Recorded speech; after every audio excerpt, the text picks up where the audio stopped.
So, I guess we're finally here.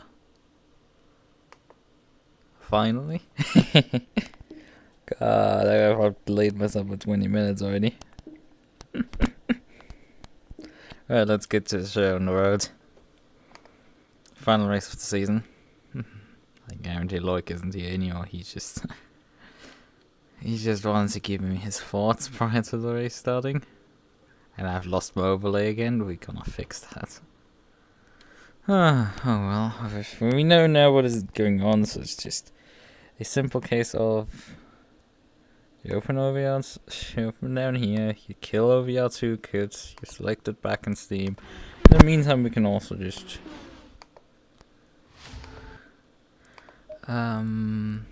primary car, we need to select the correct vehicle again. No, we won't be running with this one. We can have a brief look at them. I think we're gonna do that after the event. Gonna have a look at these cars after the event. After we're done with this.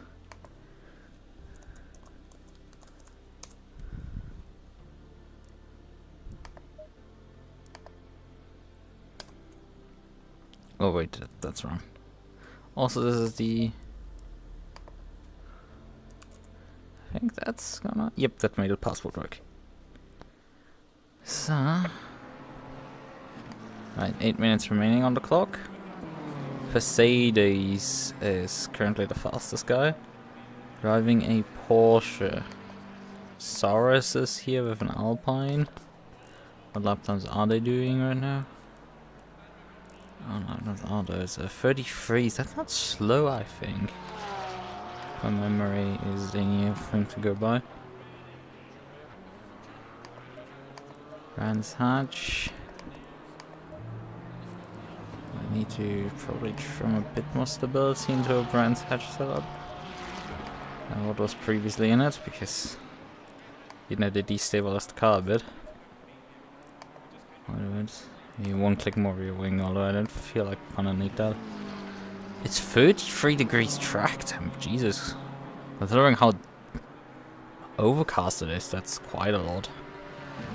We do run a bit of tow on the rear. Right. One click up. Otherwise I think the suppressors and everything looks fine. Yeah. Press drive. Let's get my overlay back up. Actually we could briefly press calibrate. So. Let me find out it's working. Yep. I feel like I might need to move my wallet slightly. How good I can get my mouse cursor.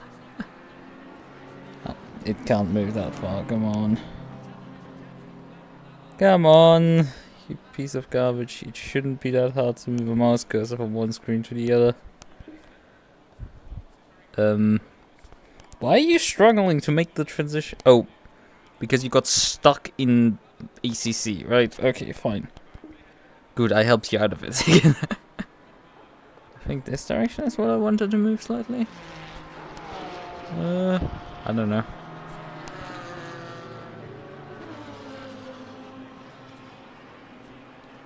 I feel like this is fine. Yes, Steam. Launch.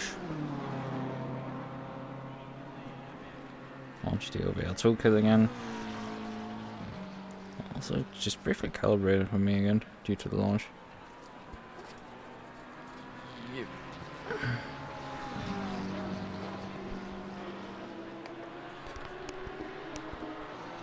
There's the overlay. So, right, we need to press F7.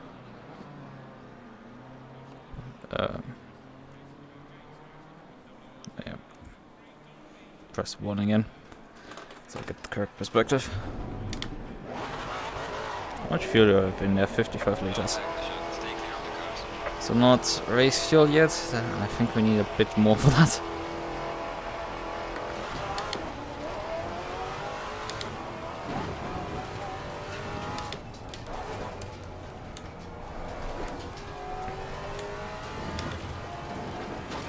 This seems to work.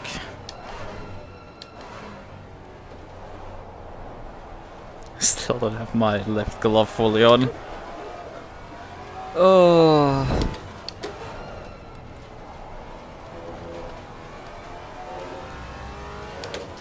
Let's remove my keyboard first.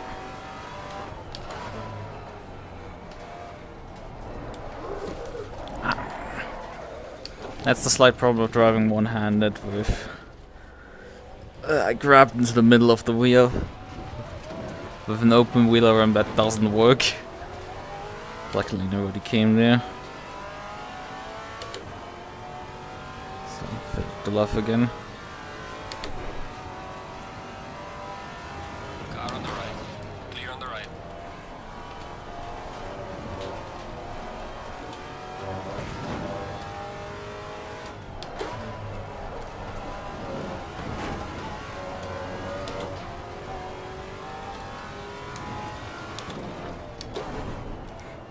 Yellow flag, be careful man. Slow car ahead.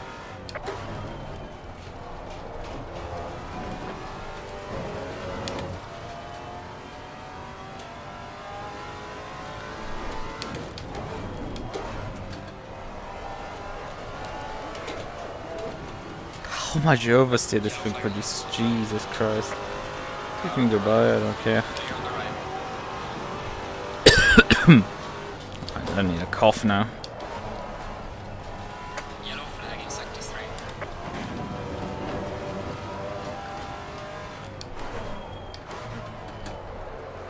There's a slow car up ahead. Yellow flag ahead. Watch out in front.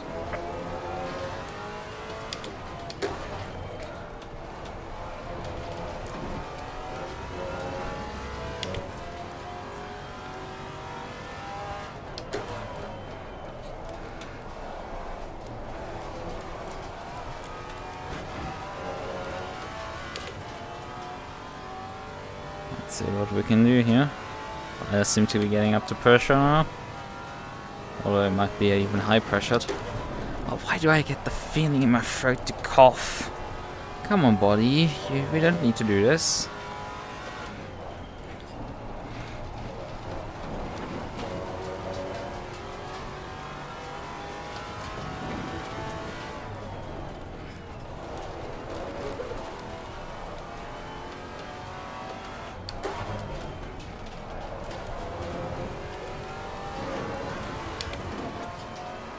Good McLaren, going by. Clear on the left.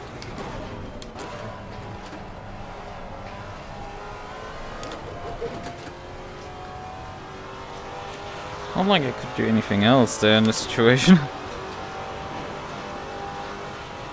Well done, mate. This has been your personal best. How slow was that? 33.3. I think that's faster than GT4. Yellow flag ahead. Watch out. And there's still more time, I guess.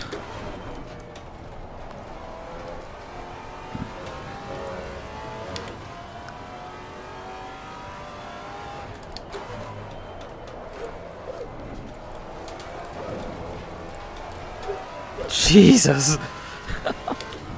How much oversteer there was fighting there through the corner.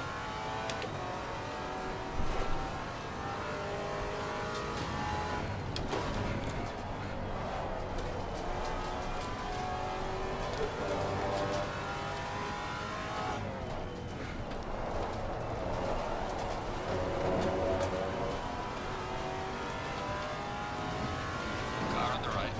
Clear on the right.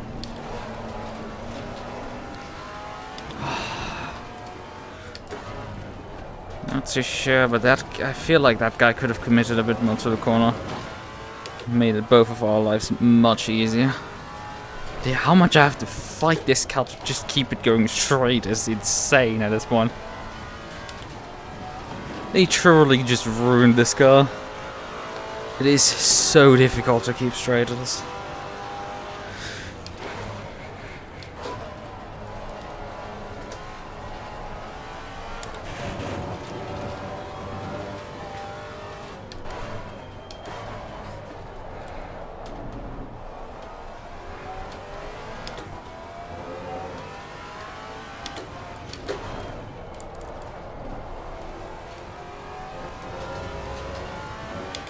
Playing with the track limits there.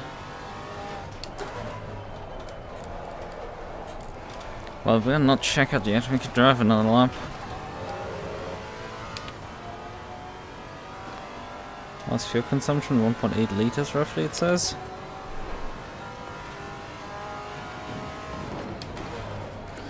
Currently 55 liters would be enough for running the race distance.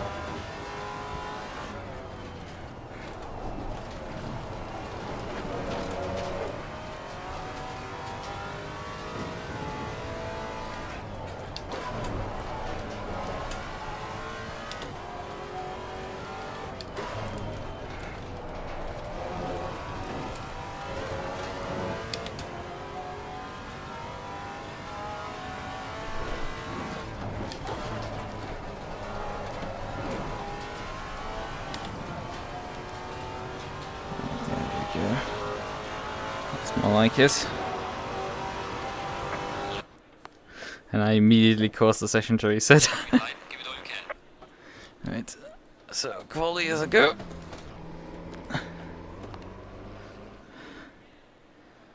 Yeah. Well, this is about 1.8 liters, I think it showed me. Fuel consumption. I mean, we can figure that out at the end of the Qualy runs. Where was it again? Because I wanted to check how our standings here. So Paulo Mercedes is P2 in the standing, and Joseph Soares is P3 in the standings. They've not missed a round, but Johan Mendes, who's won round 2 and finished round that fought me in round 3, is the points leader, but I don't think I can catch the others if they finish behind me. Depending on how they screw up their order. Just for attending one more round, they basically guarantee to get through. Like, I mean, Mercedes was like nowhere in race 1 in GT4. They finished 6th. Like, Christ, that's terrible. He was 3 seconds a lap slower. Tells you something. Yeah, points awarded 55 for the win there, 51 for second, and then 44 and 40. So it doesn't step down much. It means I'm currently about how many points behind? 50 behind the championship leader, but like he's not here right now. So I can jump him, but like the other two I probably can't.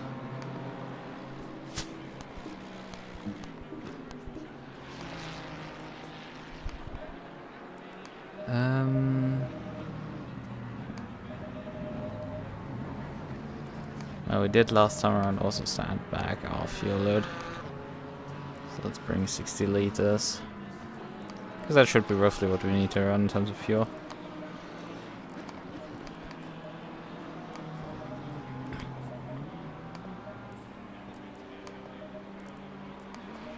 Let's see if some slight adjustments here can help the car a bit. Gain a bit more traction.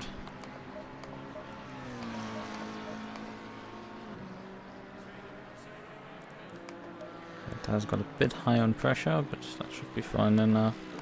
Right, so let's go out and qualify actually. So how many GT4s were we again? 4.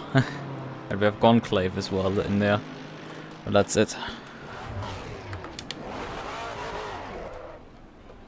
What? Low tire pressure, stay away from curbs. What the hell? I haven't seen that before, where I stall in the pit lane with the car. There's GT3 coming, and I've just blocked the guy. Because I had the wrong overlay up there. Didn't see the relative. I only had the blue flag, but that doesn't tell you freaking much about anything at all.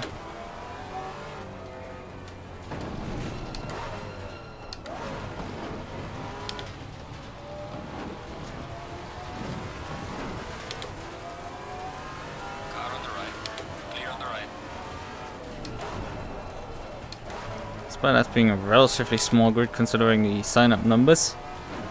It's all gonna be fun multi-class qualifying with the GT3s going around you. Let's see, I hope to complete the next corner completely before the speed before the GT3 hits me. Well, actually I can complete another corner.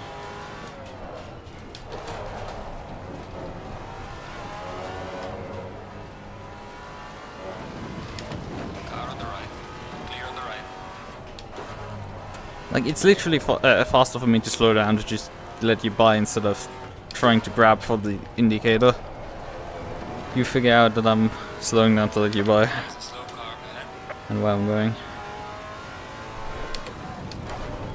Yellow flag in sector 1.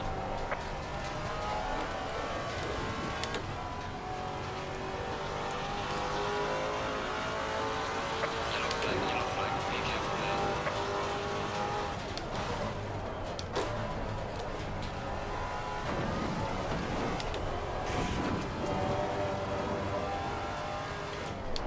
Yellow flag ahead, watch out.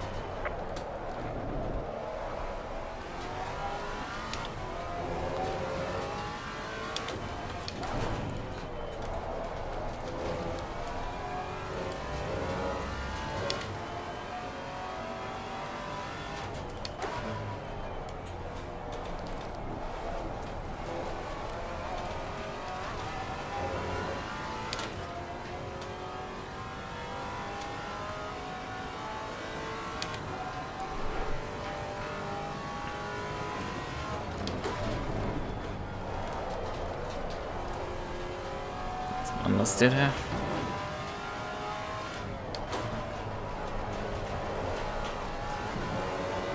For all this cloud coverage, I hope we don't get rain. Because rain is just gonna end me.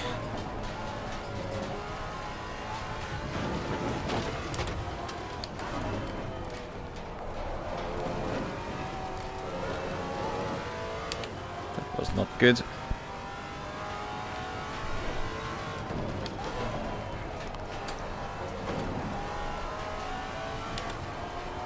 I mean, I got into the 32s in practice, so let's see what we can do in qualifying. Oh wait, Mendes has turned up. Well done, mate. This has been your personal best. Point standing leader has turned up now, finally. This is gonna be not as much of a cakewalk as expected.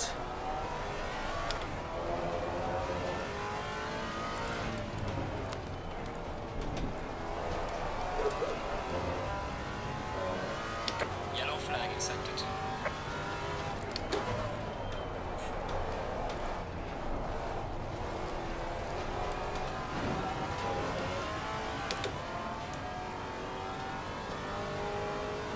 Anyway, a few tenths in front of Salas.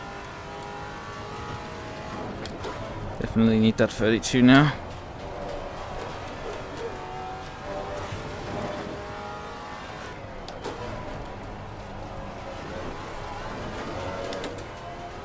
Probably should just use 4th gear for less wheelsman.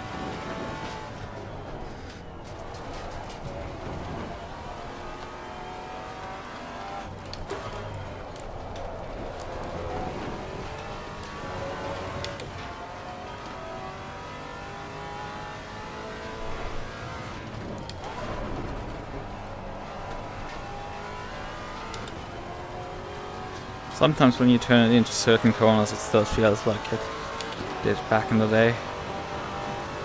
Just the grip. Well done, mate. The fastest lap so far. Perfect balance.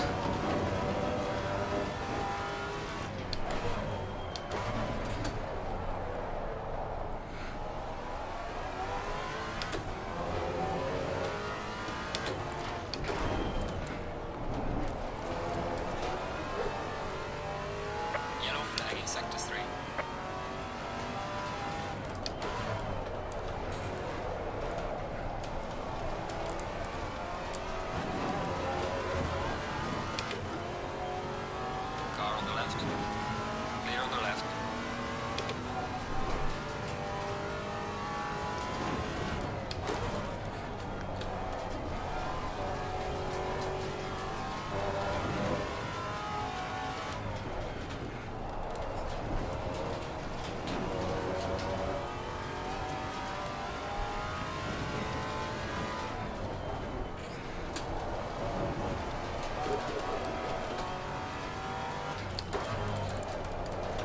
That was too fast.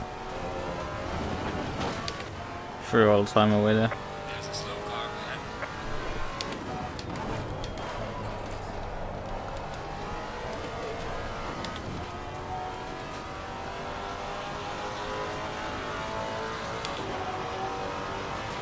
Car on the left. Clear on the left. Well done, mate. This has been your personal Pretty best. frustrating, because if I hadn't overslept that 1 week, I would have easily won this championship.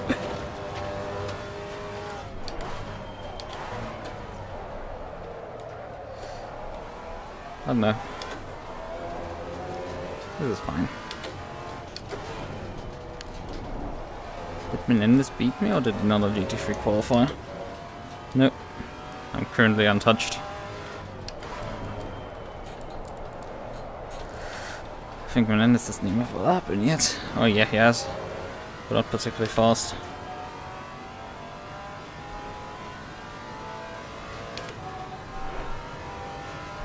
Right, 1.8 liters it seems is the fuel consumption number we're looking at.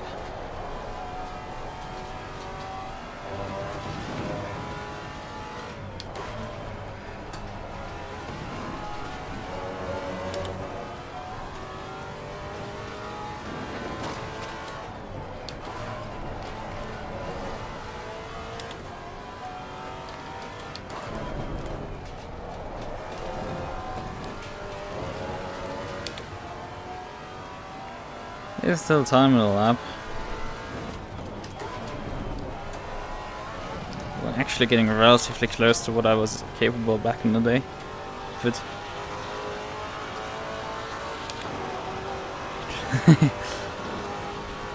maybe it's still viable on the circuit.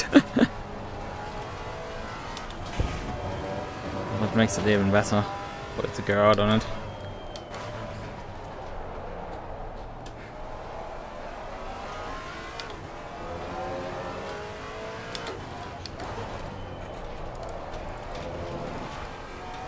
I think I've never won with this car here specifically.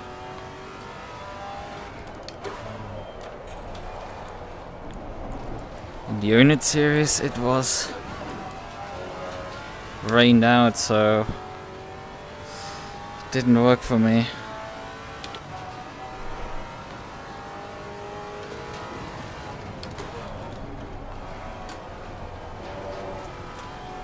Oh, I slowed down a lot there.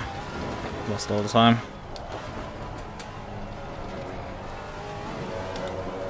And a bad line there as well. Yellow flag is set to 1.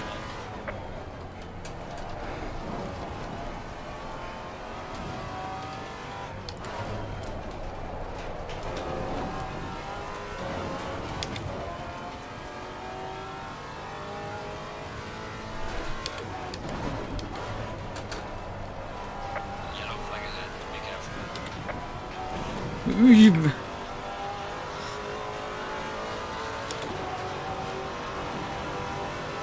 Losing time in sector 2.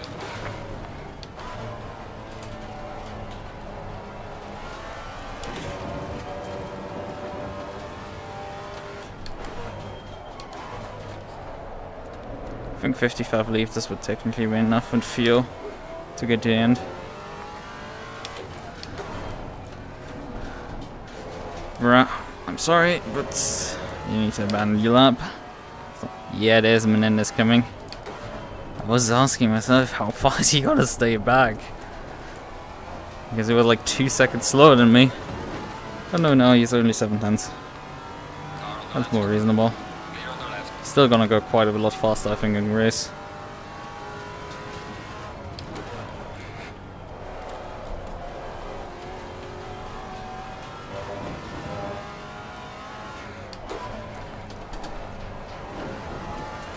Probably just abandon the lap. Because I'm quite a lot down.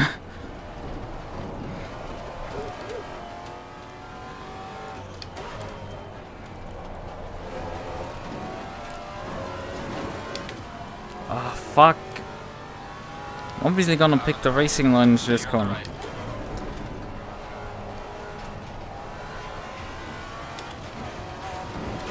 Car on the right. Clear on the right. Go by Oliveira.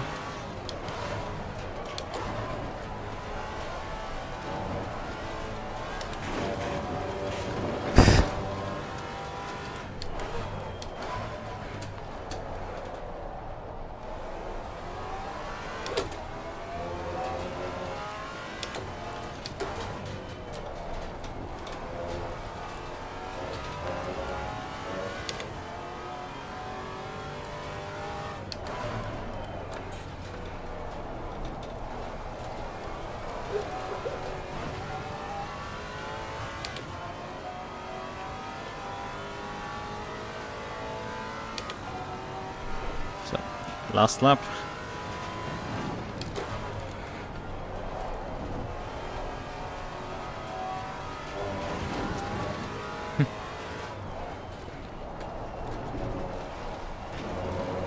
Okay. Yellow flag in sector 1.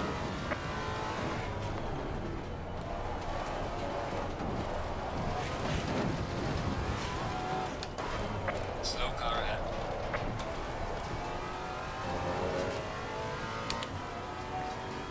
Yeah, left side tires are a bit under pressure, you could say.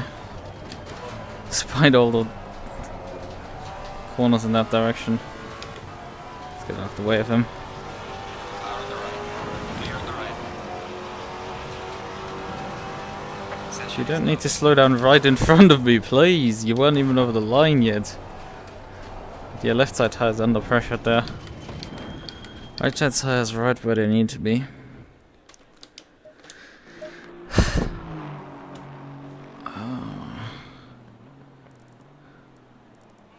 23s from the GT3. I don't think that's too fast.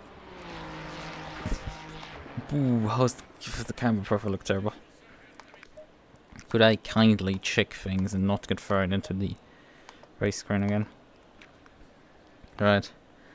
Left rear looks correctly cambered. Left front looks correctly cambered. Front right, Jesus Christ, you're terrible. There's way too much camber on that thing. Holy bananas, there's so much camber on that. That needs to be chopped. Hey, sub. Could I kindly adjust my car slightly before I get thrown constantly out of the screens? Yeah, kindly. So,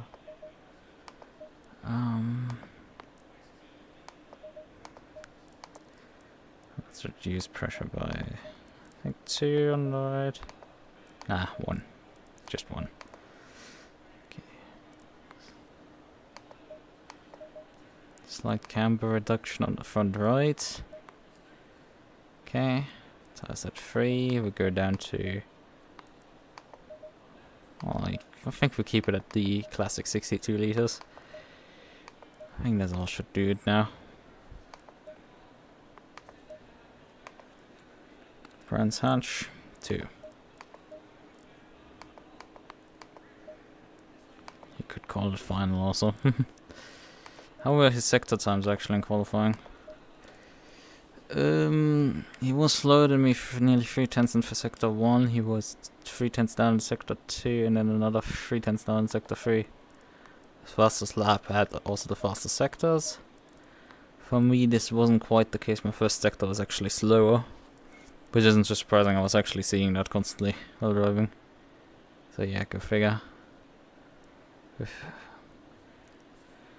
32 for 6. 30 seconds. Right. But he haunted me during the previous race, so this is gonna be something. He has the championship wrapped up just for starting here, I think. Doesn't even need to really run. But, I mean, Facades and the other guy is also behind Goncalves. He could ensure me still that I could perhaps still jump those guys, maybe? At least one of them. Or except that he, I think, just missed the... Did Mendes just not press drive? Did Mendes just not press drive there? We lost, I think, no, Mendes is there. Right, Mendes is there, but like, we lost Facades, I think, there. So yeah, Mendes is still there. In his Aston.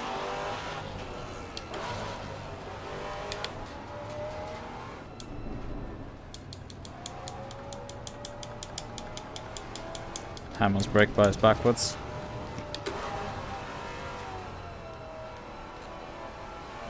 Back to business, baby.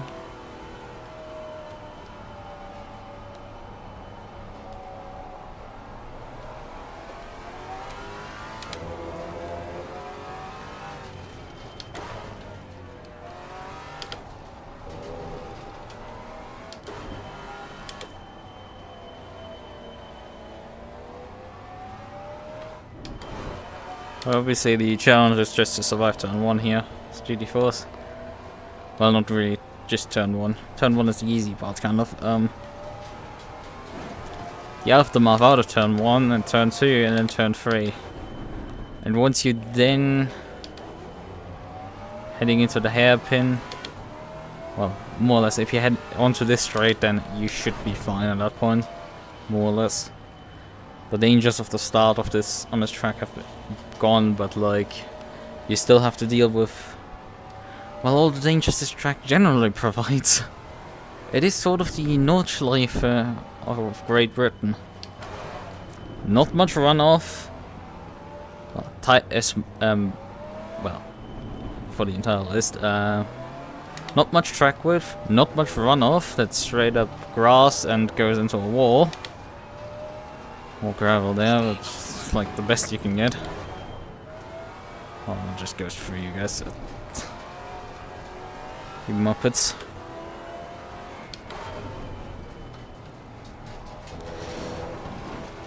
But yeah, not much room to maneuver, not much room to navigate.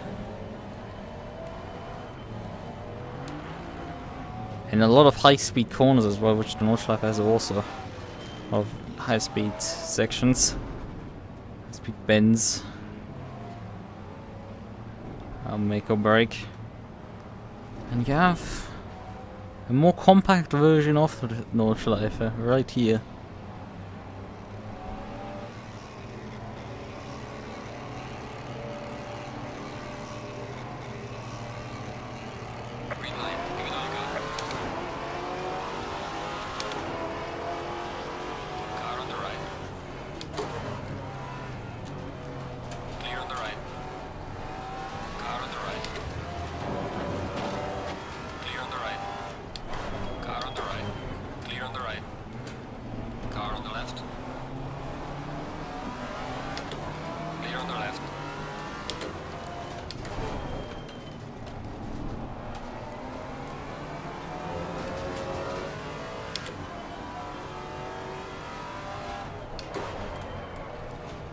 Oh, there's an accident there.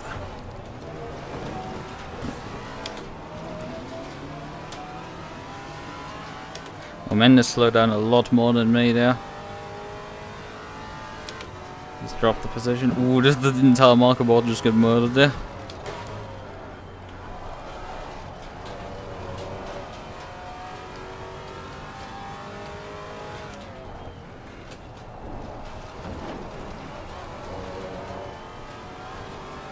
We now have a few GT3s behind us that have to pass us also.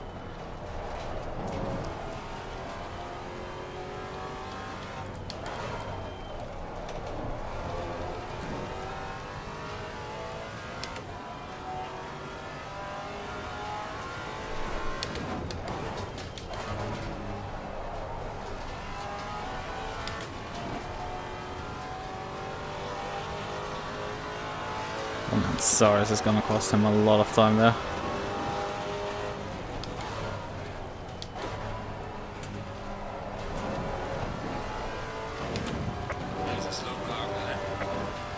Yeah, but it's already back on track.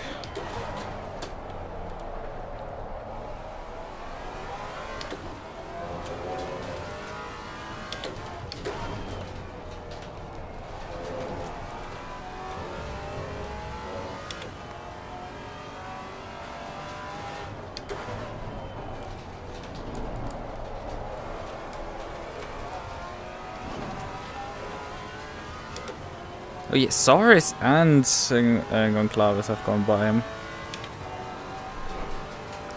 So he really has his work cut out for him. Oh, my gap calculation isn't working right now. Well, that's fun. Just noticing it. Why aren't you working? Probably a bad lap time in it.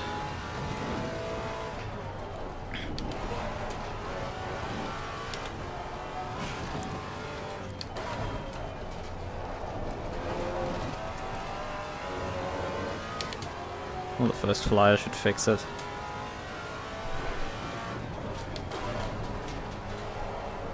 There's a slow car ahead. Yellow Would flag, you yellow please flag, exit the medium. circuit before you retire? Thank you. Well done, mate. Personal fastest lap. It's still broken. What's happening right now? It just can't compute it. Yellow flag in sector 3.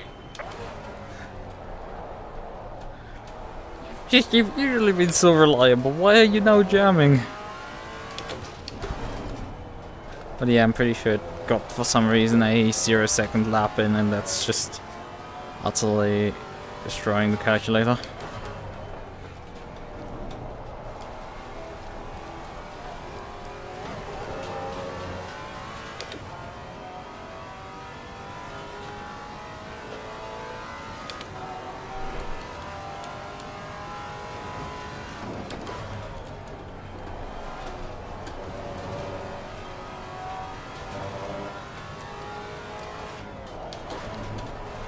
Like, it's not like SimHub has crashed or anything, it's just for some reason we don't get gaps anymore. Maybe that plugin is hung up.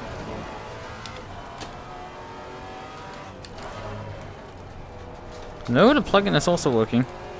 Right, but we can see that the gap is shooting up. Yeah, that is the case. We've got a 0-second lap in there again. He's still parked there? Bruh, just fucking retire already. It's not that hard.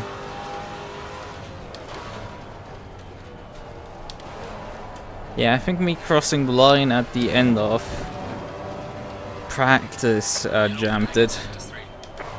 Where I was the last car to cross the line, and it just registered the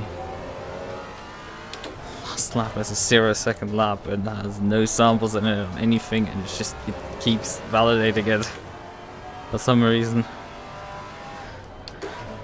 However, due to this being validated, I can debug it because it's gonna be saved to my hard drive as a reference time for me.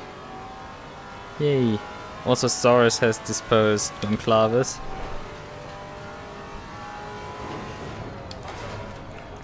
To be now P2 behind me. Right, I was expecting perhaps a showdown here a bit, but no. All we're getting is me realizing that my plugin is buggy again, and well, that's all of it. Well, we shouldn't jinx ourselves.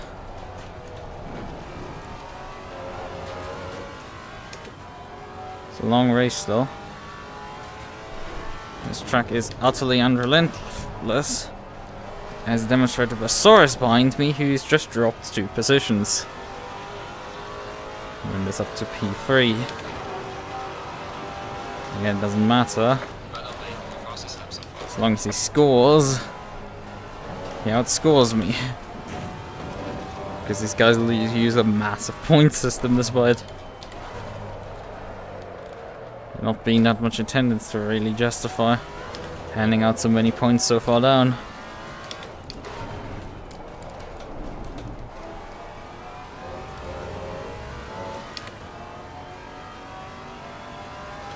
I'm kind of a fan of the dropped round for the next season of VTuber GT.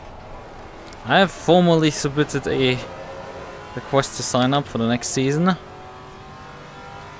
Well, it seems Trazione has not added me yet to the championship. I don't know. Probably was busy working. So didn't add me. But I did contact her in the morning. Like, I contacted her at 2 AM and like should have had time, maybe forgot it, I don't know. If she doesn't add me in a week, then I will contact her again. It's like, otherwise it's fine. People have lives.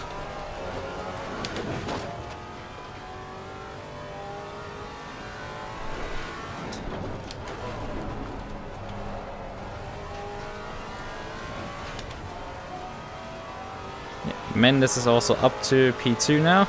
9.6 seconds behind.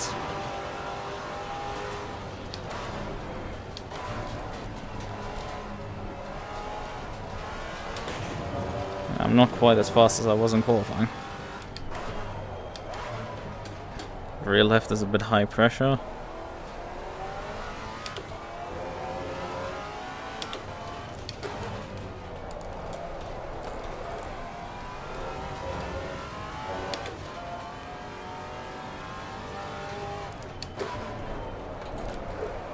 Fucking hell. It's not good.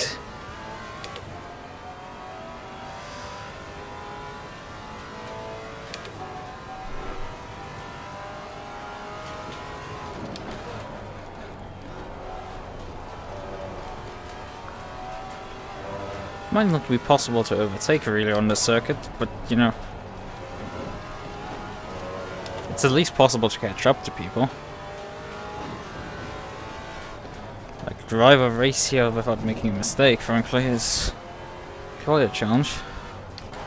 As mentioned, not much of a track width, immediate grass runoff areas, and close by walls. You might escape the walls though, but you're definitely gonna head into the British Green for sure. Let's skip that one.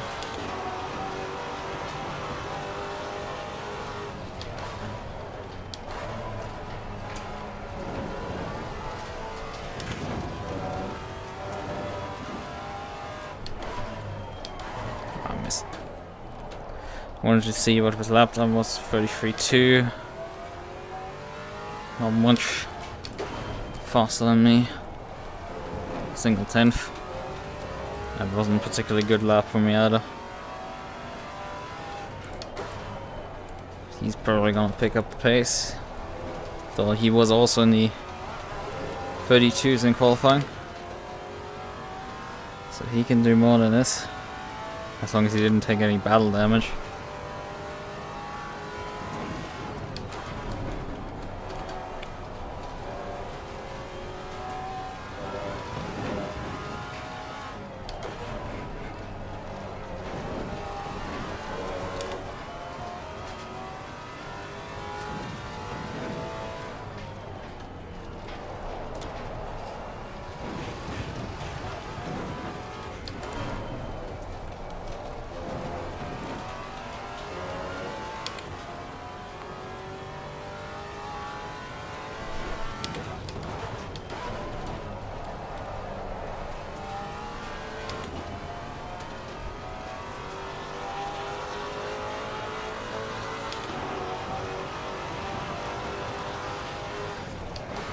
I mean, the GT3 traffic should come relatively soon. GT4s are pretty slow in comparison to GT3s around this track. Pace difference is, relatively speaking, pretty high. Like, we're 10 seconds slower per lap than the GT3s. Despite the lap time being relatively short. Like, for example, at tracks like, I don't know, Suzuka and Suzuka, probably got less, probably got is also a bit higher. Like Suzuka, you're like, what, 12, 13 seconds per lap slower on a 2-minute lap for the GT3s, while here the lap is like for the GT3 like 1 minute 20, 1 minute 25. More like 25, let's be fair. The GT4s are like 8 to 10 seconds a lap slower. Yeah, you catch faster. Yeah, they are also past him now. He did struggle at Misano quite a bit with the traffic. Lost all his time when traffic hit us. Let's see. I mean, traffic can still change the entire race because I might have 10 seconds right now. That was too fast.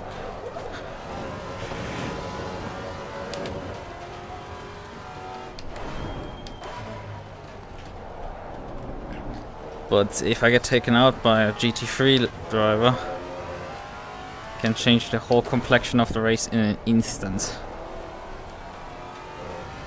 Looking at it, there seems to be a battle for the lead. P1 and P2 very close together, P3 in holding pattern behind.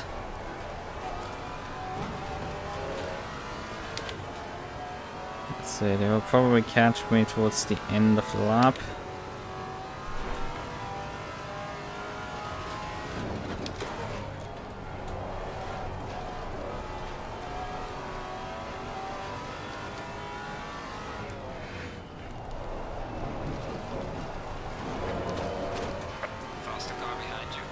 Yeah, they're coming.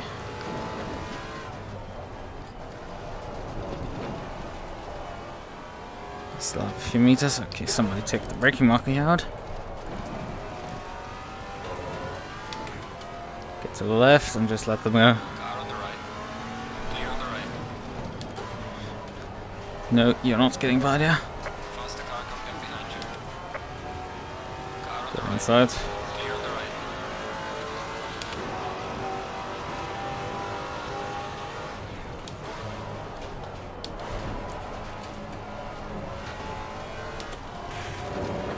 Just slide by me here.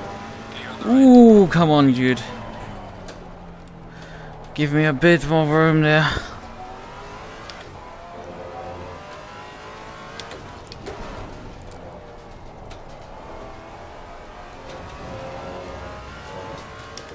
P4 is quite a bit back.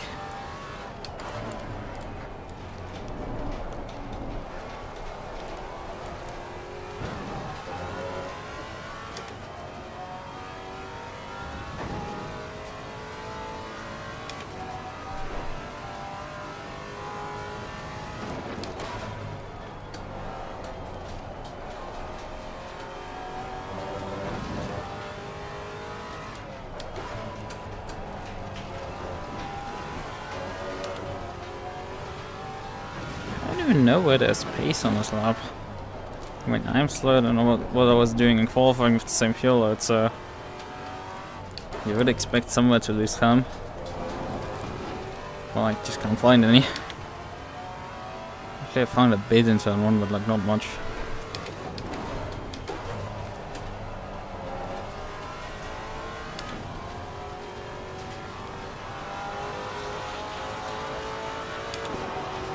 Oh, there's a bit of time. We're just running a bit of line now. Well done, mate. This has been your personal best. Faster car approaching. What do you have?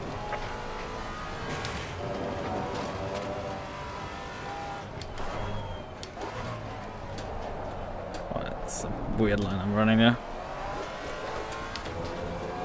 Car on the right. Clear on the right. Looks like my racing line back.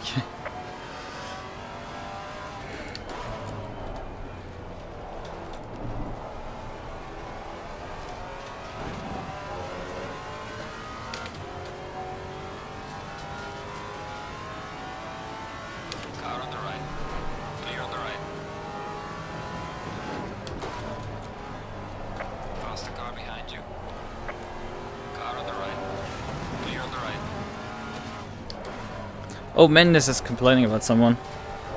Oh, that's not good. It's probably he's gotten taken out. No, I've just dipped my wheels in the grass and lost a bunch of time. Fortunately, again, I don't have actually a gap to my gap computer broke due to the it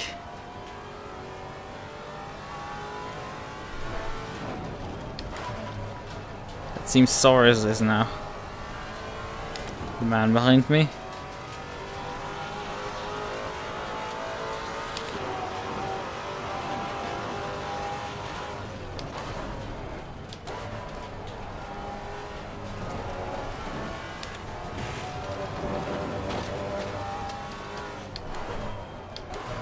I don't know at which point they will not give you any more points for DNF.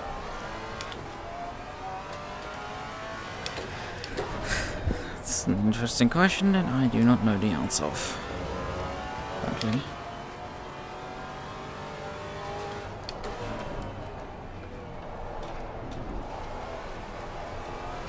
saying I have a 25-second gap on P2? I'm not so sure that's accurate.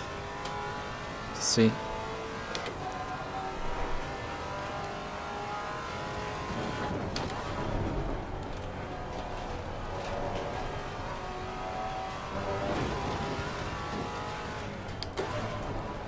Hello there, how are you doing? I'm operating a relatively low pressure environment right now, considering I'm driving a Maserati.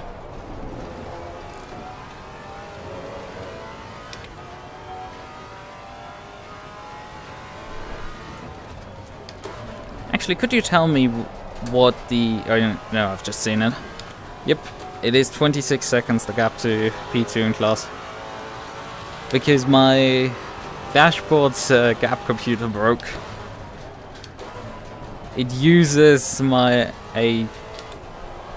of those delta bars, the data from one of those as like telemetry. And well, it broke. So it locked erroneously a 0-second lap, and that allows it not to produce any gap data, which sucks a bit. I need to try figure out something to stop something like that happening. Hello, GT3 diver.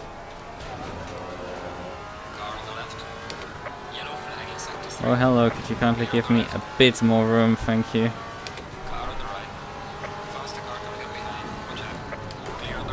Okay, that guy's gonna dive as well.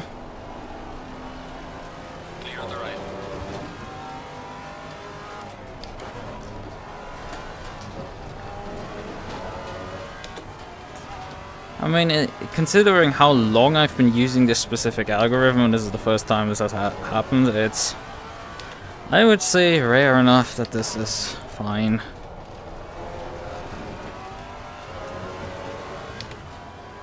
Well, that's fine. I think it's been a year, effectively.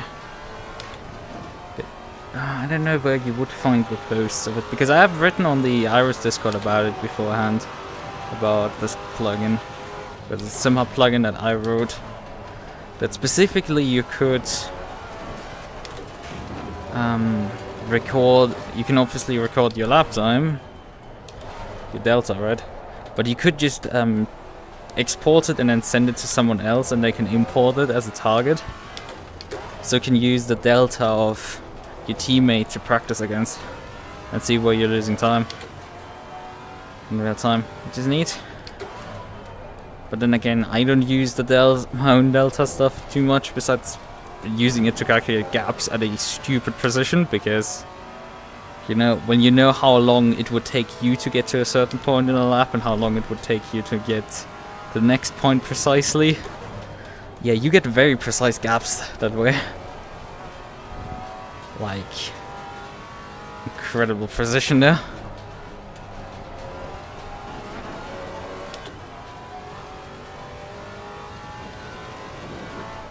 Actually, maybe one of the changes I've recently done to it might have balked it. That shouldn't do anything, because I changed minusculely something in the back end, how the values are retrieved again for actually calculating. Previously I used a algorithm I wrote myself to figure out which point that during a lap it should, which just guessed a bit where it's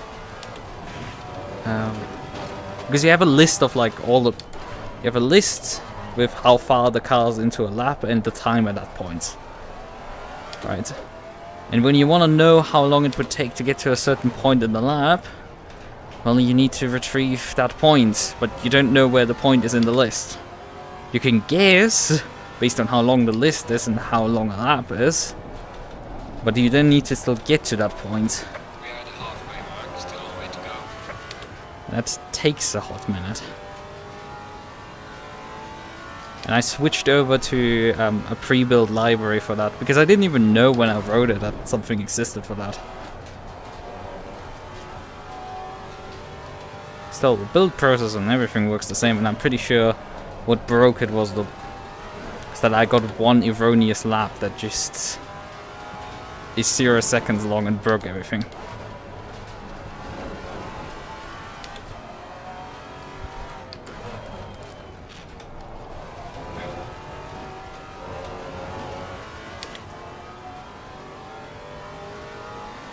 So yeah, I can debug something next day.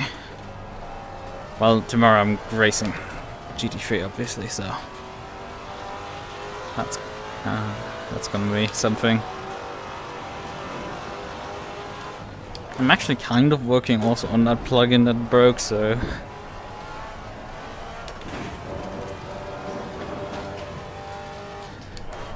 although not directly right now, I'm working on a tool that would slot into the back end of it. But I'm not sure if I'm just gonna use the Rust tool that I've been writing, or if I'm gonna do a native C# implementation for this.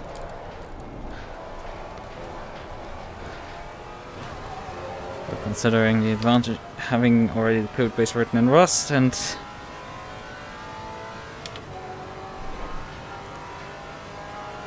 not going to break a working system, I might just do it this way.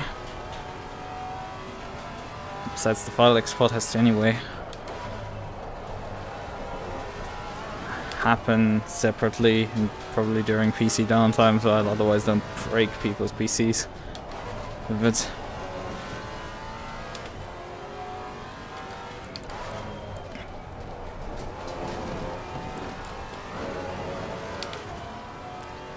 Still need to fix a couple of stuff on other plugins.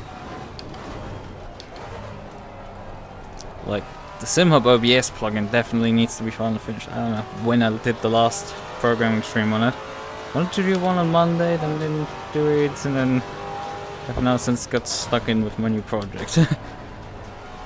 But I hopefully actually finish.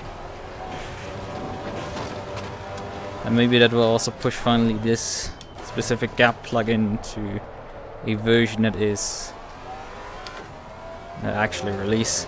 I think I might have uploaded all the build of it to the Iris Discord.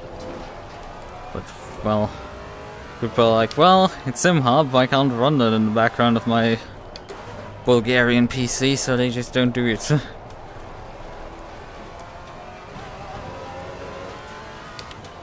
Like, getting people to adopt your plugin just ends up bouncing on the problem that they're like, well, I don't want to run SimHub. And I'm like, I've been running SimHub for the past 5 years, I think, at this point. Or is it 4? I don't know if I started in 2040, if I started in 2017 or 2018. It was due to Alphactor 2 moving to DX11. That was the reason, because you couldn't have overlays anymore.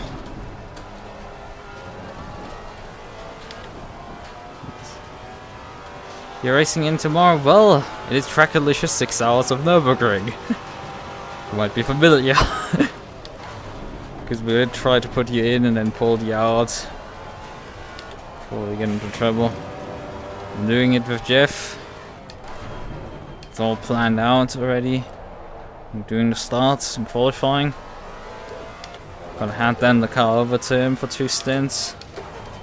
Gonna come back and drive the car on one set of tires to the end. Easy peasy lemon squeezy.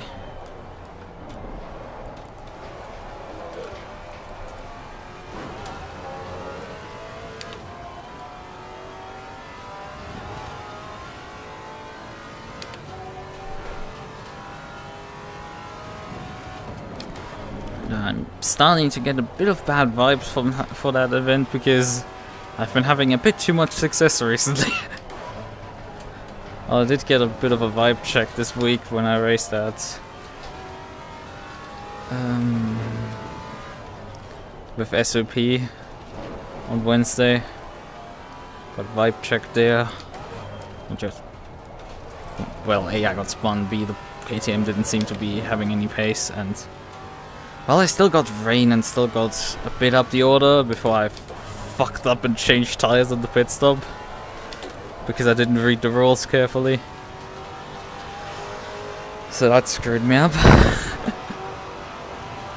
The others didn't change tires. Well, it cost me 2 positions in the end. Could have finished P9 instead of P11.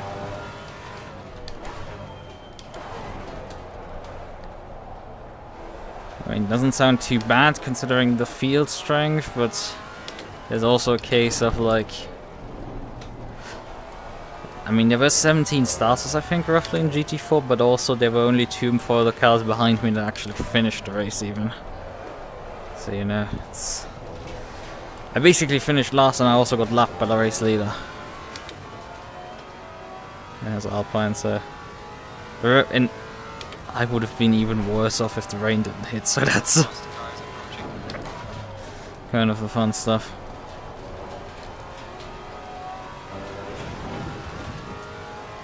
I don't know where we're racing next week for that series. I forgot.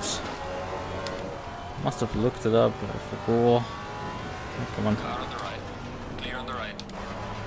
Oh god! Faster car coming up behind you.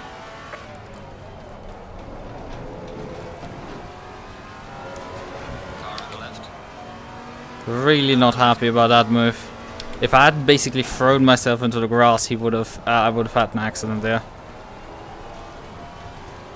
And because as far as I know there's no stewarding, there's no fucking point in turning into that corner. I'm leading by miles, I can sweat losing a bit of time. Actually, I could have even just accepted the loss of time for spinning. Just to fuck this guy up. Just to be like, yo, you fucking deserve that one. Like, you deserve wrecking from that because you did a really stupid move there. I know you're trying to go for the lead. You've been fighting the guy for the entire race so far. But not like that. That's just not it, Shiv.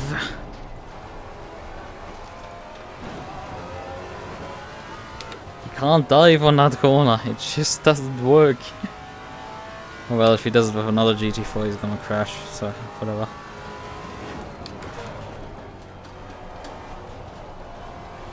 Let's find out what the router is saying. Well, we're gonna lose an overall position, dropping to P13 soon. Because there's a GT3 driver 9 seconds behind me. Yes, a GT3 behind me. I don't believe that either until I just read it. But I didn't know about him.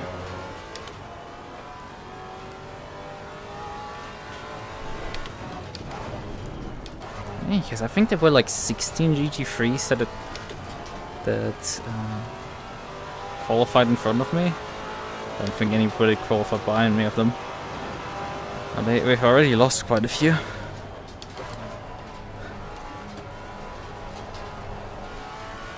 Oh, that's Mendes actually. He's championship leader in GT4.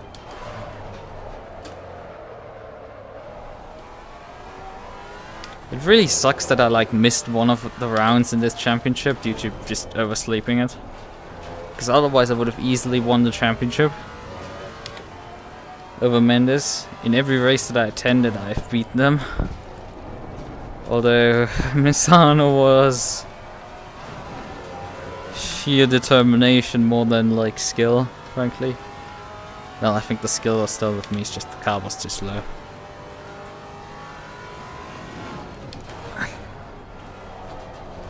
Here he got seemingly screwed over by traffic. But in general, like, he got passed by 2 cars at the start when avoiding an accident. And he took lost like 10 seconds before he had overtaken all of them. And then the traffic hit and he just sinks in traffic. It was noticeable in Misano, it's noticeable here. He just doesn't win this way. And then he saw him complain on chat about getting wrecked by the same guy twice. Like, yeah, this is not going for him. Well, at all.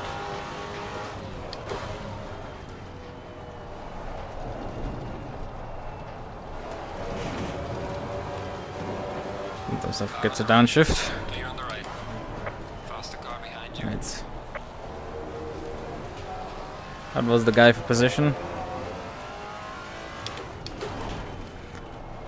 It does cause a bit of a problem in GT4 because you don't get blue flags for these guys. You just have to know when they're coming. The faster car is approaching.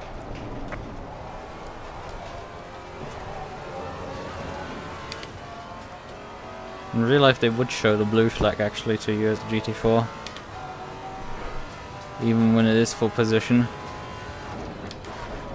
Because funny story, the infamous moment where the Porsche LMP1 retook the lead at Le Mans with like an hour to go from the LMP2. Car on the right. Well, they were showing blue flags to the LMP2. Despite, you know, it being a battle for position technically. On technicality.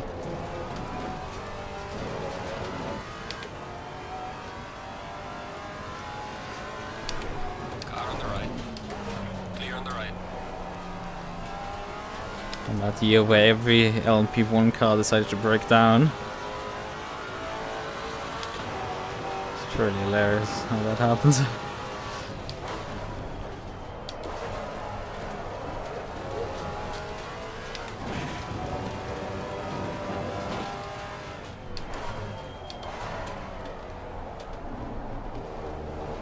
And there he is. I think at this point he's lifting off whenever there's a GT3. Because he is not involved in any fight, he just needs to finish the race.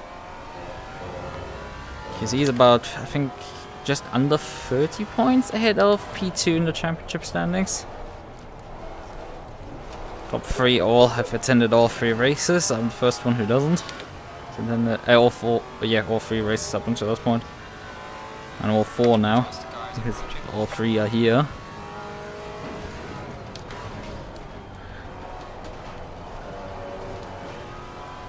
Yellow flag in sector 3. 5 GT4 cars and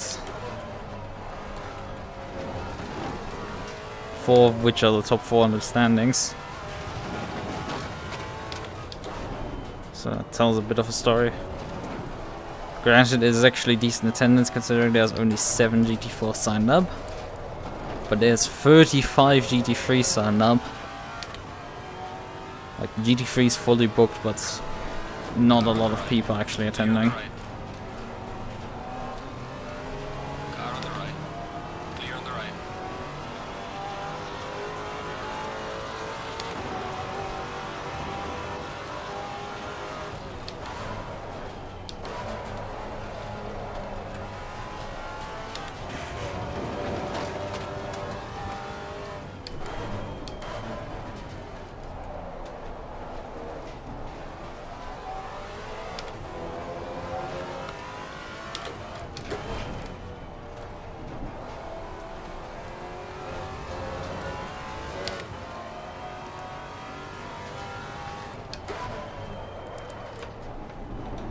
Come on. The pace is dropping off like off a cliff, although I mean it could be also just me not paying attention anymore. There's been no pressure for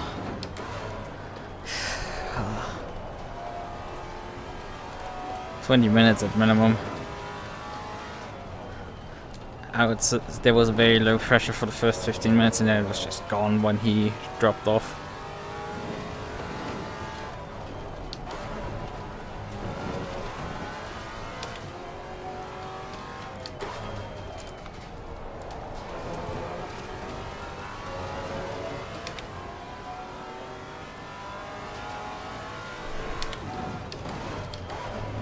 Faster car coming up behind you.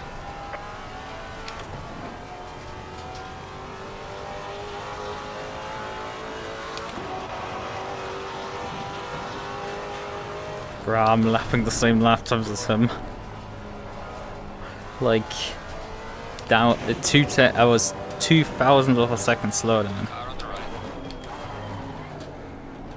on the right. Ooh.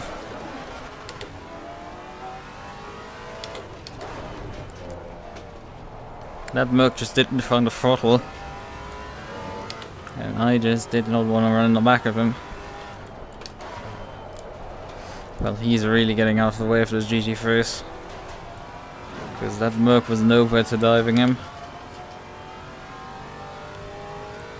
Yeah, doesn't matter. Again, he's just there to finish.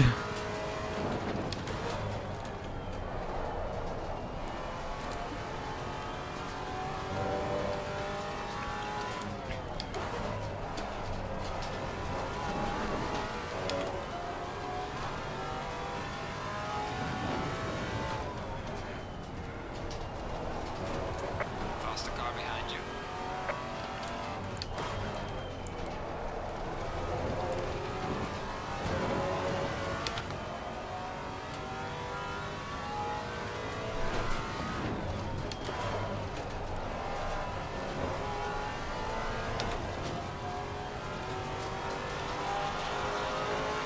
Car on the right. Clear on the right. Car on the right. Faster car coming up behind you. Clear on the right. There you go. Ooh, there he goes. Car on the left. Clear on the left.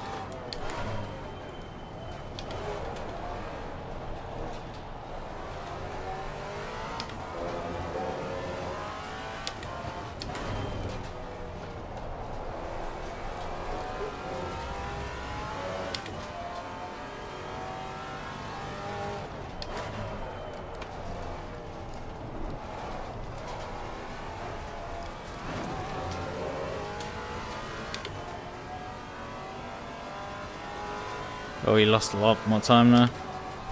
Wait, he's just disappeared.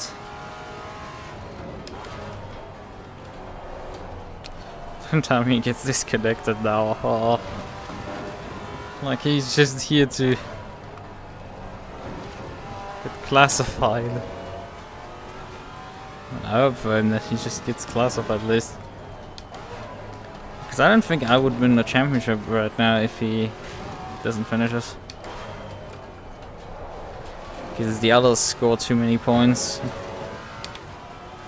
They're like 20 points ahead of me, so the points ladder is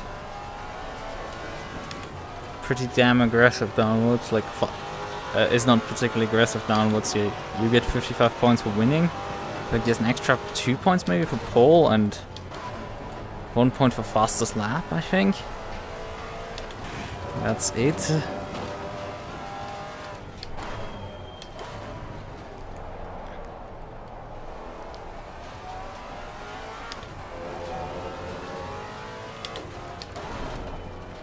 Even if I have both of them. Yellow flag, be careful there. Those stars is running. Ah, it's still not enough. Slow car ahead. Like I get 58 at best. Faster car coming up behind you. When Klaus is not in the fight. Get 50. 45 for...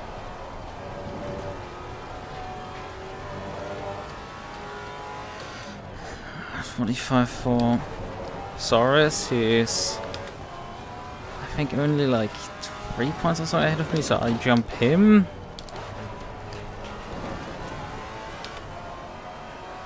But Mercedes, due to finishing 5, gets like 40, that's 18 points. I don't think I will catch him quite.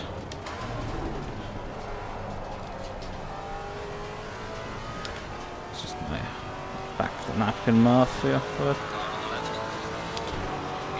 yeah, been seen better times. Faster car is approaching.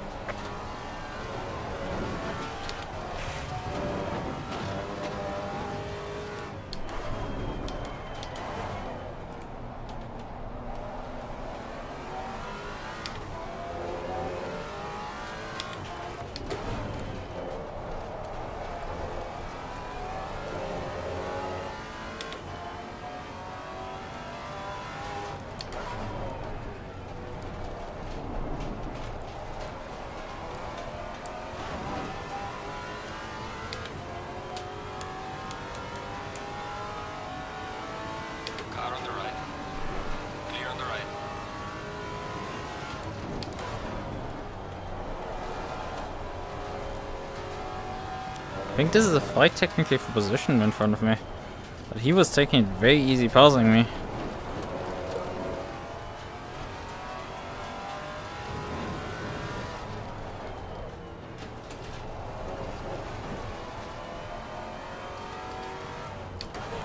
There is some more pace in the lap, but like...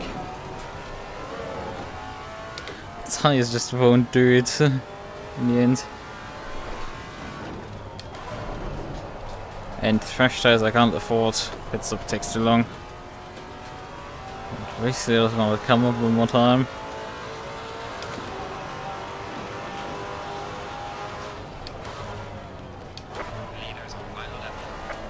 Well, that means I'm on the final lap now. Faster car coming up behind you.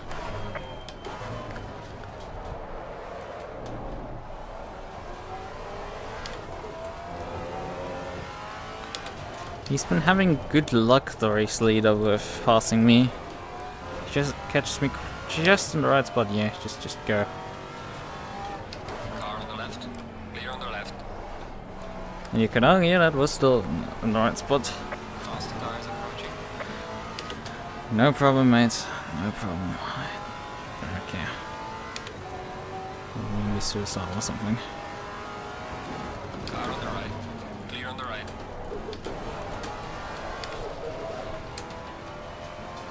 Oh, that fucker.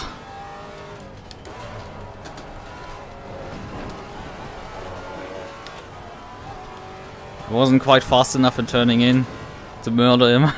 Because I was gonna go for that shit. From how many car lengths back he came. I broke because I wanted to get the racing line on him. Luckily he seems to not be getting the position, which is at least something. Didn't deserve it, so... He was in P2 at some point. P1, excellent job. What a race. See you in the pits. Bring it back.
Yeah, fuck you. It's like Ginger. He said sorry for me, but like you're not feeling too sorry about this too. You were racing there for the win, and you were racing it for irrelevant of what comes and what happens. Mendes got classified. Okay, he classified as last. I don't know what happened to him, suddenly teleporting out of existence. But he's finished. He has seen a checkered flag, that's all that counts. Tough race for him. Sucks. There's actually another GT3 that finished in P17 overall. Seems there were 20 runners in this race in general. Seemingly, we've seen 18 finishes. Mendes being the last one.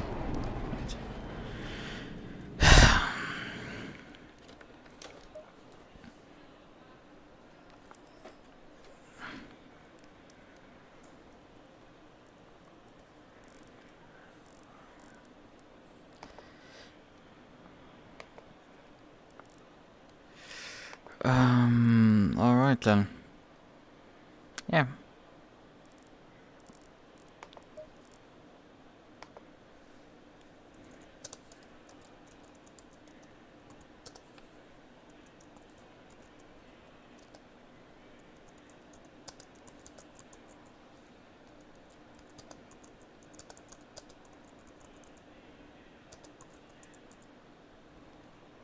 Is he still on the server? No, he's no longer. No point typing.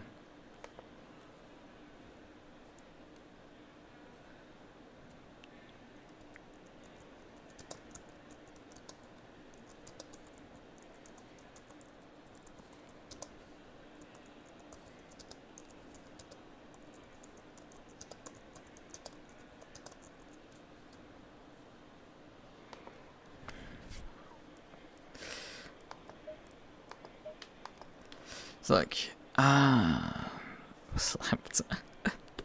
Right.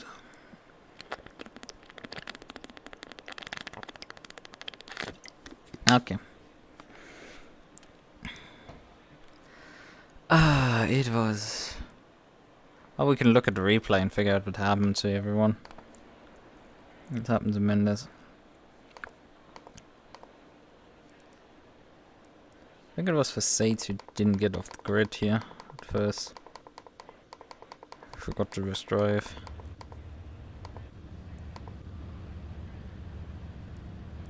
Right, 2 seconds. It's gonna teleport him. Yep.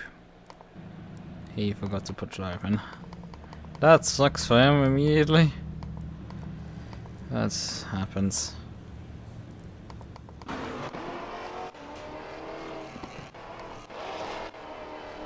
Alright. Let's see how the start goes for us. Probably we're gonna be thrown out of the replay soon. Oh wait, that's...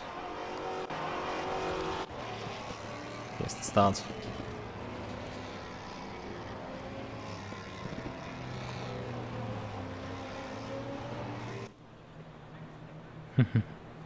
Back there, somewhere she is. There we're rolling. And there's the Maserati, yoink.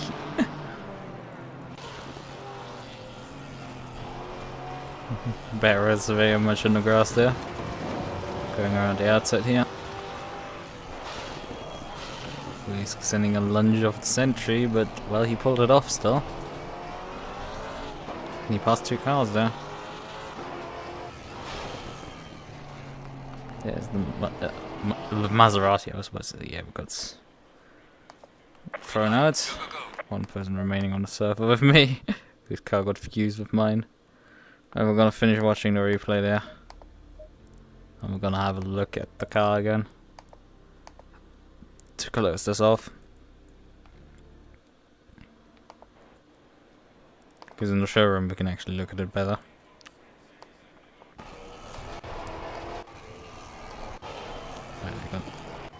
Caught up right before the accident actually happened, so the fun stuff. Funny stuff. Yeah, and it was Barrows actually who caused this accident. Bounced off the MUQU. Qualy clipped it. I just got lucky to slip through there. Yeah, Barrows too aggressive there at the start. He was off in the grass in turn 1, and just something like this. This is just stupid.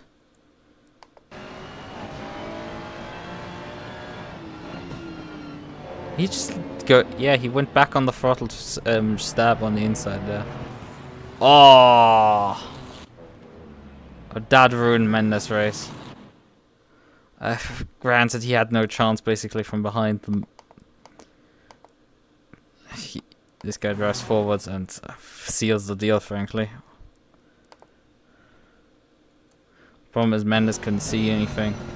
Well, it's difficult if you're running like, can I switch camera perspectives up to the yeah, it's like these perspectives, like these stupidly forward perspective. He would, yeah, and gets blindsided by my car. Can I get placed back in normal position? Yeah, if you don't have VR, you're gonna struggle seeing this accident ahead. Even with it, it's nearly covered up by the A-pillar. And he drives into this corner, and I didn't slow down that much. And Piccolino covers it up, then I completely cover the accident up, and he's just slightly wider than me. He does not have a clue that it's like there's a car, and he turns right, which was the wrong direction to go, unfortunately. And Barris accelerates also forward, which frankly, the collision was gonna happen, but like this just made it worse. Which explains him dropping 2 positions at the start. He immediately just got annihilated there. He still fought back, so that was something. Let's get back up the order.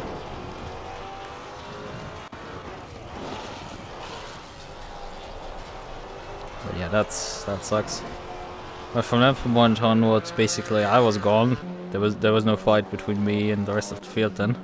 So we're gonna just briefly watch what the others were doing. There's no real point in just watching me drive around against. It's actually well worth it. Go over here and maybe turn off this overlay and turn this overlay off, because there's no points. You can't see something there. There's no telemetry being displayed, so we might as well just showcase what we can't see. So here's... At some point they pass each other, so... Let's just see when... Okay, he's by here at this point. He's off there, Conclavis.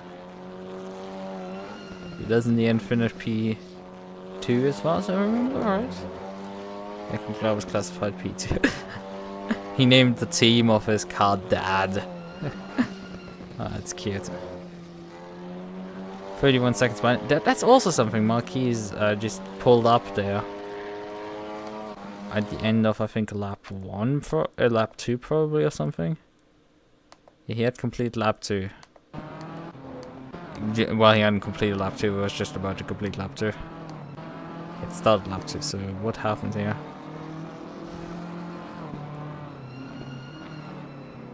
I mean, he did stay stationary there. He didn't like roll backwards. Cause if you run away from your rig, you probably result in you rolling backwards at that spot.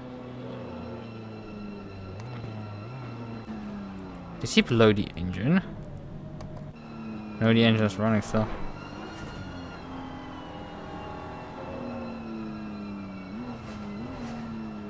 No, he does not get any drive anymore.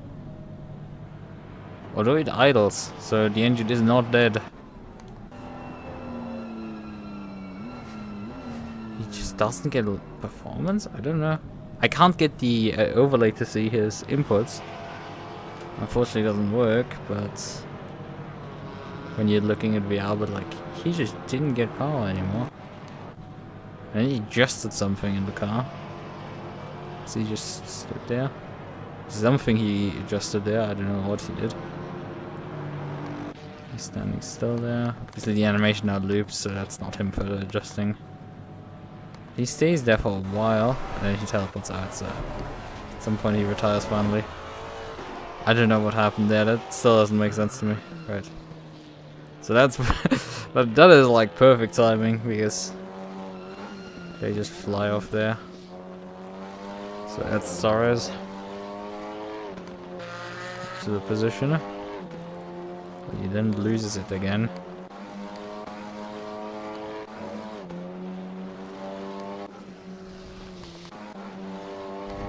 This corner seems to be claiming so many victims. Find that interesting. I'll watch it again. Yeah, too fast.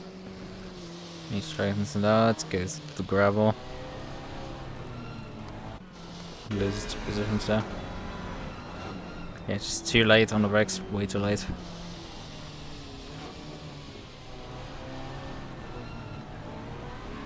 We're going to the track here, nice and safely. But yeah, this is the issue that I have with the Alpine, just to illustrate. I cannot see shit out of this mirror or this mirror. It's like you can see the edge of the track if there's a car alongside you, but you can't see behind. There's no rear view mirror here because firewall, that's why. And there's no rear view camera in this car.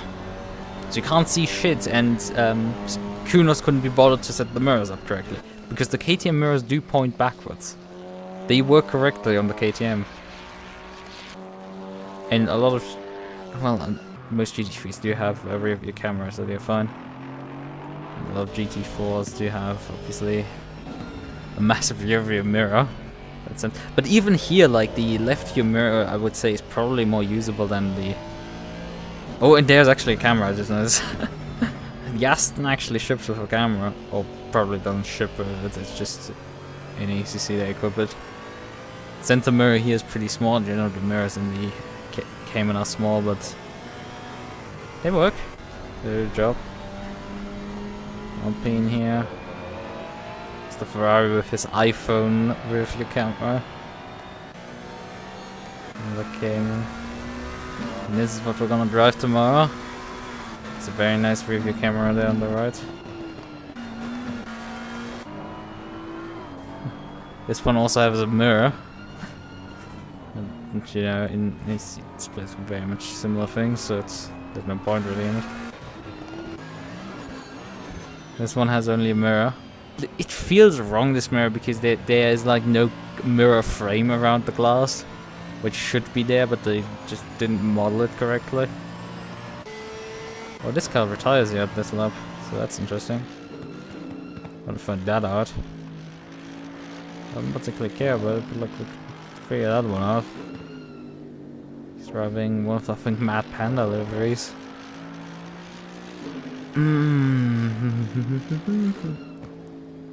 Too fast.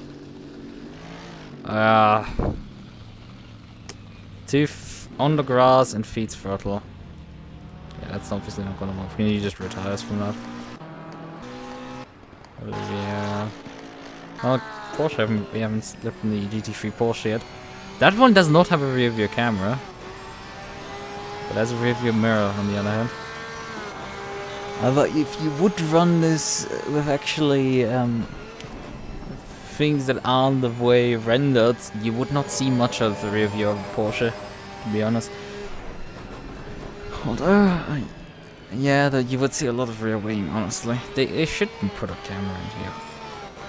But there's space here. Underneath the race logic. Like right here, they could put one. Pretty sure privateer teams do that actually in real life. It's just we can't do shit. If people do something off the MUQU, I don't know. I mean, the rear wing situation with that one is similar. You can at least see out of the back of these cars. Well, here's the Lambo. Here you can't look out of the back either due to firewall again, but they put the rear view camera up there. Hanging in like a rear view mirror. Cutesy. And ASX does similar things, right? Then we're back to the Maserati, which... Big old rear view mirror in the middle there. Smack that middle. So you can look up to it and see something behind you. Right. Oh, we missed the entire exchange here. But we were faffing around. Oh yeah, right, we did see actually the exchange and then we started faffing around. Right. So we now need to figure out what happened to Mendes then. Well, I think that's what happened. No, that's not consider. There's Barras coming through. But yeah, he's been gapping them already quite a bit, despite the damage to him. Oh, Barras lagged there quite a lot. Well, that was a bit something.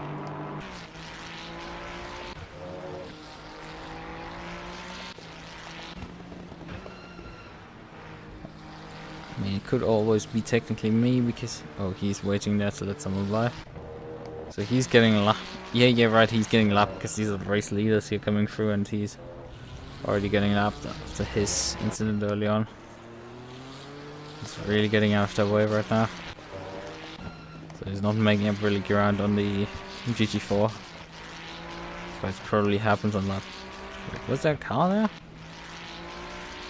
No, that's just a yellow flatbed that I, in the brief second I saw it, mistook.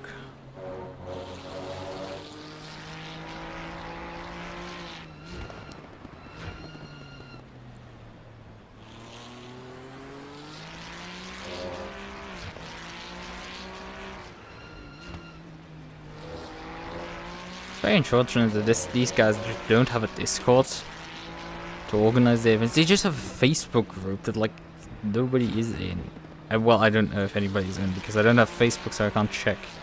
Because that's like so ultra restrictive in terms of like, you want to open me? I'll have an account. You don't have an account for your screw yourself. The only side worse with that, that's anyway similar with that, is Tumblr a bit, but like it's not as obnoxious. You can actually open stuff on it, and you can just, you know, in both cases you can kind of just disable the pop-up.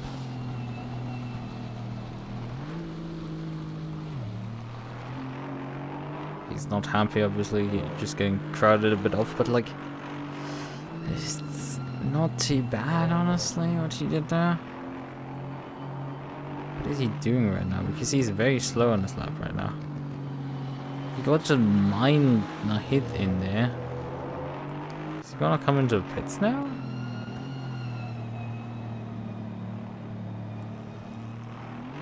Like, why didn't you do earlier? Like, yeah, you got hit by the same guy twice, but like, the first time wasn't quite the guy's fault because...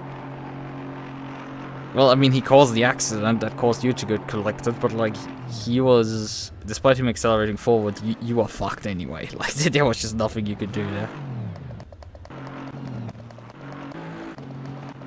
But here, it's like, you got a slight tab there that went you off course. Yeah, it sucks that you lost the second there, right? And yeah, that he like basically pushed you off the road there because he didn't quite pay attention to where he was. I mean, you are aiming on a too tight line as well. You're aiming towards that first marker board. Like, you're straightening out for that one. That you hit the edge of the left-hand side on that point, which doesn't work when you have a GT3 on the inside. You need to run to the edge of the road there. You're not aiming for the correct spots. He's looking over here. I don't know. I mean, I don't know which eye is actually currently being used, right? But like, he's looking like this, aiming more like this here right now, when he should be more aiming towards this, if it makes sense. He's a few degrees off, and this is not helping him. He's turning a bit too early in, but I mean, Barbos is also running wide here. Not like he would have completely crowded him off either. It's just, I mean, he did give him the room here on the inside, let's be frank. Yeah, he's not really targeting to turn, really. It's clumsy, because the GT3 should have been gone at this point. He's ahead at this point in the corner. He should just put the throttle down and get it over with, right? This is not should not be a problem, but he just doesn't accelerate. The GT4 has more momentum on the outside. He goes into 4th gear, but doesn't click into 5th gear, okay. Goes down to 2nd for this corner, Jesus. What is a competent GT3 driver doing in this corner? Let's find one. Well, Ferrari driver. We want to specifically look for Ferrari. Right, so this guy, I mean, it's competent. He clicks up to 4th. Okay. He does click down to 3rd. It's quite a bit of rotation there. Although he is on a clear track, so like 164 on lowest. Where's our Mendes? Here he is. Oh, yeah, he hit the rev limit, so that didn't up-click. What? Why is he revving the car so much? Come on, dude. Down to 130. Yeah, no wonder that incident happened, kind of. It sucks, but like, it isn't quite his fault, I would say. Unfortunately. But I don't quite get it that he pits after this one. It's like, yeah, you took probably like a couple seconds more damage, but you didn't hit the wall there. Maybe it's because you realize that you can't anywhere win against me anymore. Because you're not gaining. Especially with all the traffic coming in. Like, let's see how he deals with the race leaders coming through. Like, yeah, that's cost time, yeah? Considering how Chinchilla drove, that's... he needed to give that room, otherwise he would have got murdered by the guy. Yeah, he's lifting off there. Apparently I did also do at times that... Oh, that's a bit of a teleport there. I guess that's more on my internet, because... That's the second car I've seen now, and it's I think at the same point in time. But that explains why he puts it there. Doesn't explain quite what happened there towards the end when he just suddenly vaporized. He flew off here, I started by him.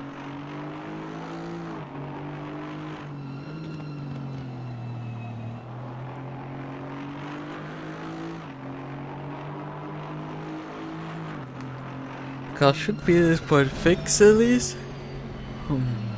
Right, oh, he's pulling over here, right? Wait, you're trying to skip the track? That's not gonna work, Chief. I think.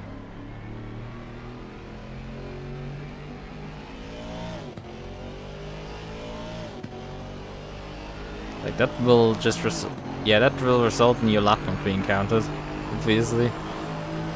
I find it surprising that it didn't just like DQ him or something for that cut. But I guess it just doesn't count the lap, so it just ignores you. Or that there's any invisible wall. I expected there to be an invisible wall. I thought there was one. But I guess there isn't one. You could drive through there. Huh. You always learn something. But obviously this resulted in him just not being right behind me. It resulted in this lap not being cut. Oh, he's gonna just skip it. He's gonna just drive the Indy layout now. Is it? Yeah, he drove the Indy layout for the rest of the race, yeah. Cause he's just gonna have fun here, driving the Indy layout. Paying attention not to slot into traffic here somewhere. Bonk. Oh god, there's a bunch of people trying to pass by us. And there's GT4 coming out of there. I think now he's gonna finish the lap actually. So he can get classified. I mean, it just didn't matter in the end, but like, this explains what happened to him. He didn't like just suddenly vaporize, he just, you know, he just shortcutted the track. Quite a bit, you could say. Right. Yeah, that's obviously got him actually classified because, you know, he completed all the sectors and that worked. So thank you for verifying that this stuff works. It's much appreciated, right?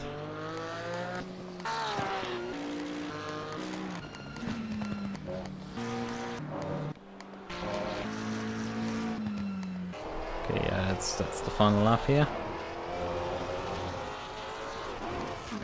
Wait, he's finished his final lap that he would complete. Watched him do that. Yeah, he's pulled up here again. How does he get classified in the end? That's finished. That's weird. Oh wait, it's not on my replay. That's the problem.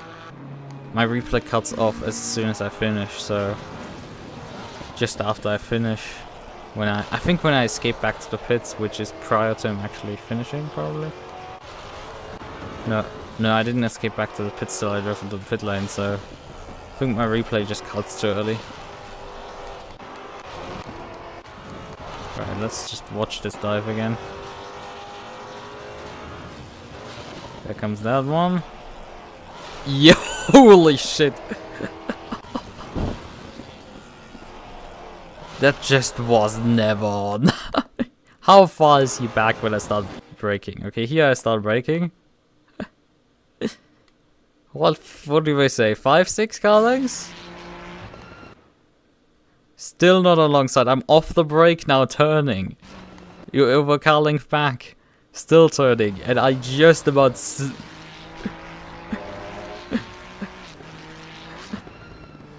And obviously, instinctively, I didn't turn into the corner there.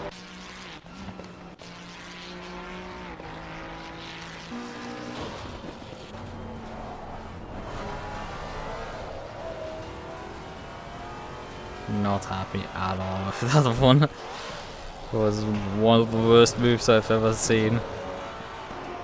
How did actually this guy end up in front of him? That's because yeah, he's right now in front, the Ferrari. We could watch actually him passing me for the first time. Ferrari. Yep, yeah, them coming up to me for the first time.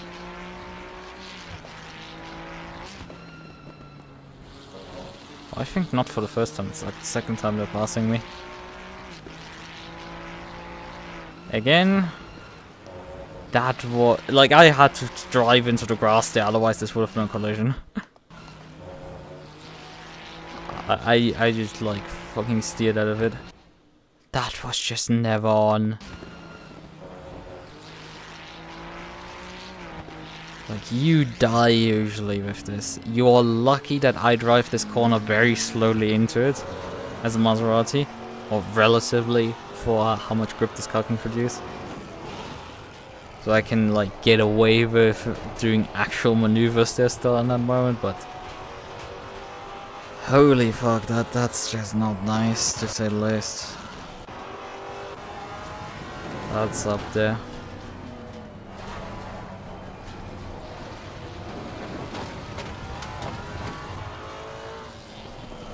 Alright. Yeah, we wanted to figure out what happens with him that he ends up behind the other one. He's still in the race leader right now. We're still coming up to lap for seeds. Mercedes.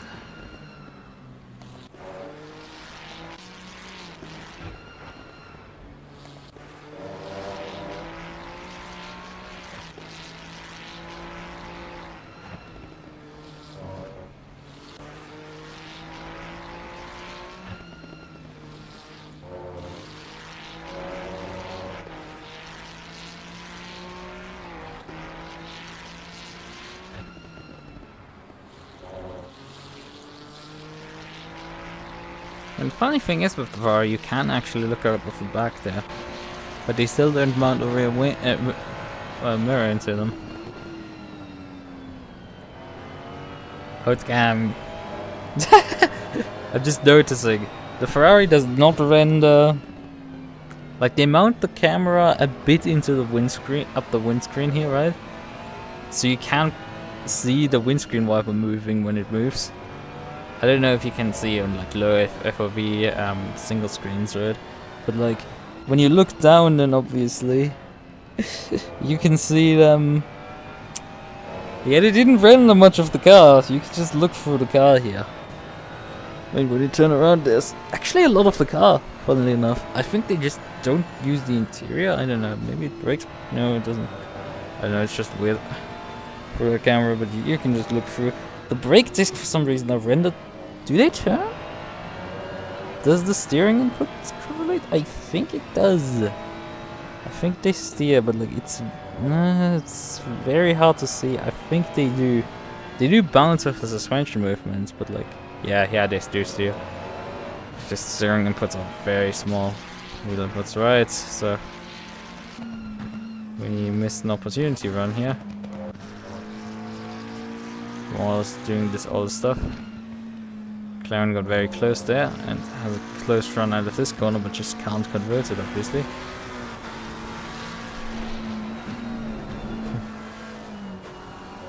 Just decides to back off.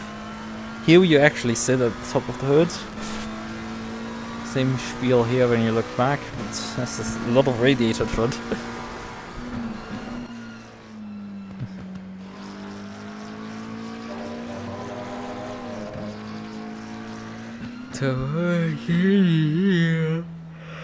Oh man.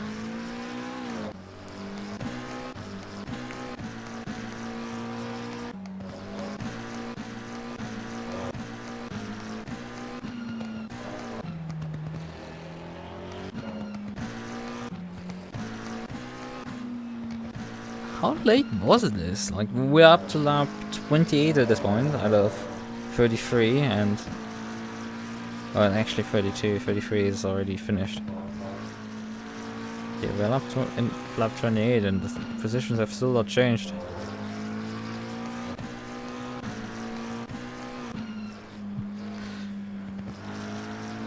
Such an interesting race. For 45 minutes, these guys just drove in one line. Because you just can't pass on the circuit. Even when you throw multi-class in. Although frankly I think a lot of GT4s were just not even trying to make it difficult for the GT3s. They were just, oh, GT3 is coming, slow down, let them by. I was like one of the few, and frankly they got usually relatively lucky with me. They didn't lose too much time. The leader never lost time, which is like the important part in terms of passing. Well, I just teleported past it. And there it happened. That's the explanation of what happened, and that is he ate too much cup.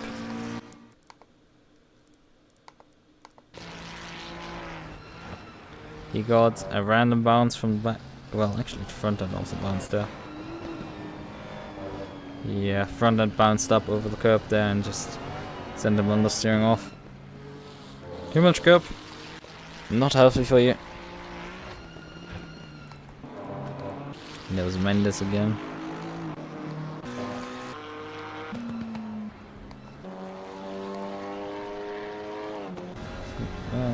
Seems like everybody else was doing fine.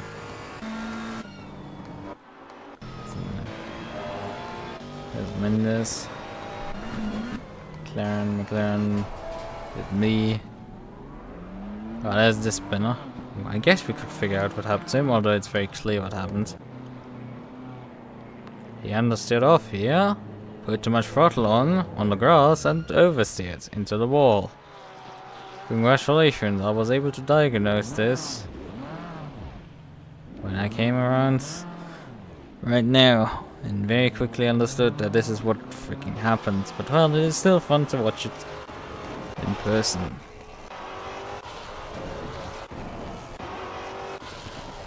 Alright then. I think we can just... Fortunately the trackside cameras with VR just... They don't swap you as often as the regular tracksides. You just get like one option.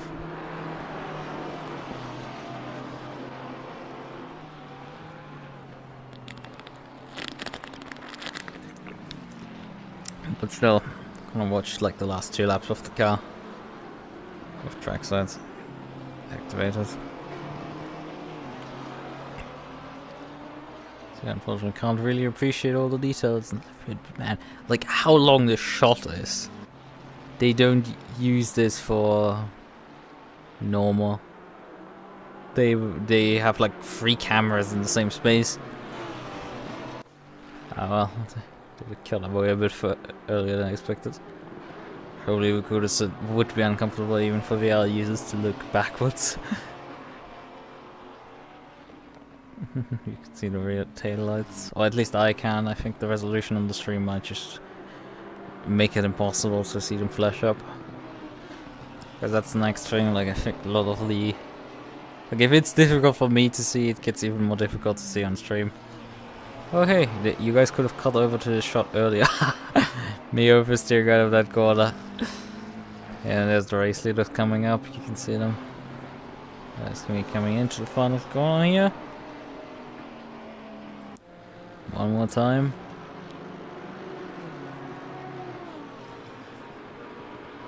And Maserati flies by.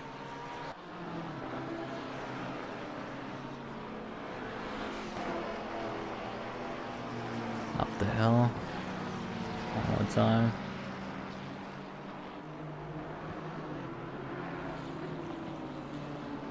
Would have been interesting if I had looked up how many wins I actually got with this car. It is quite a few, I will say. I've won my fair share of races. Maybe I will make a video out of compiling a lot of the stuff that I've done with it. As it's all stream bots, it's like relatively easy to turn like into video. And there it comes, there comes the dive bomb.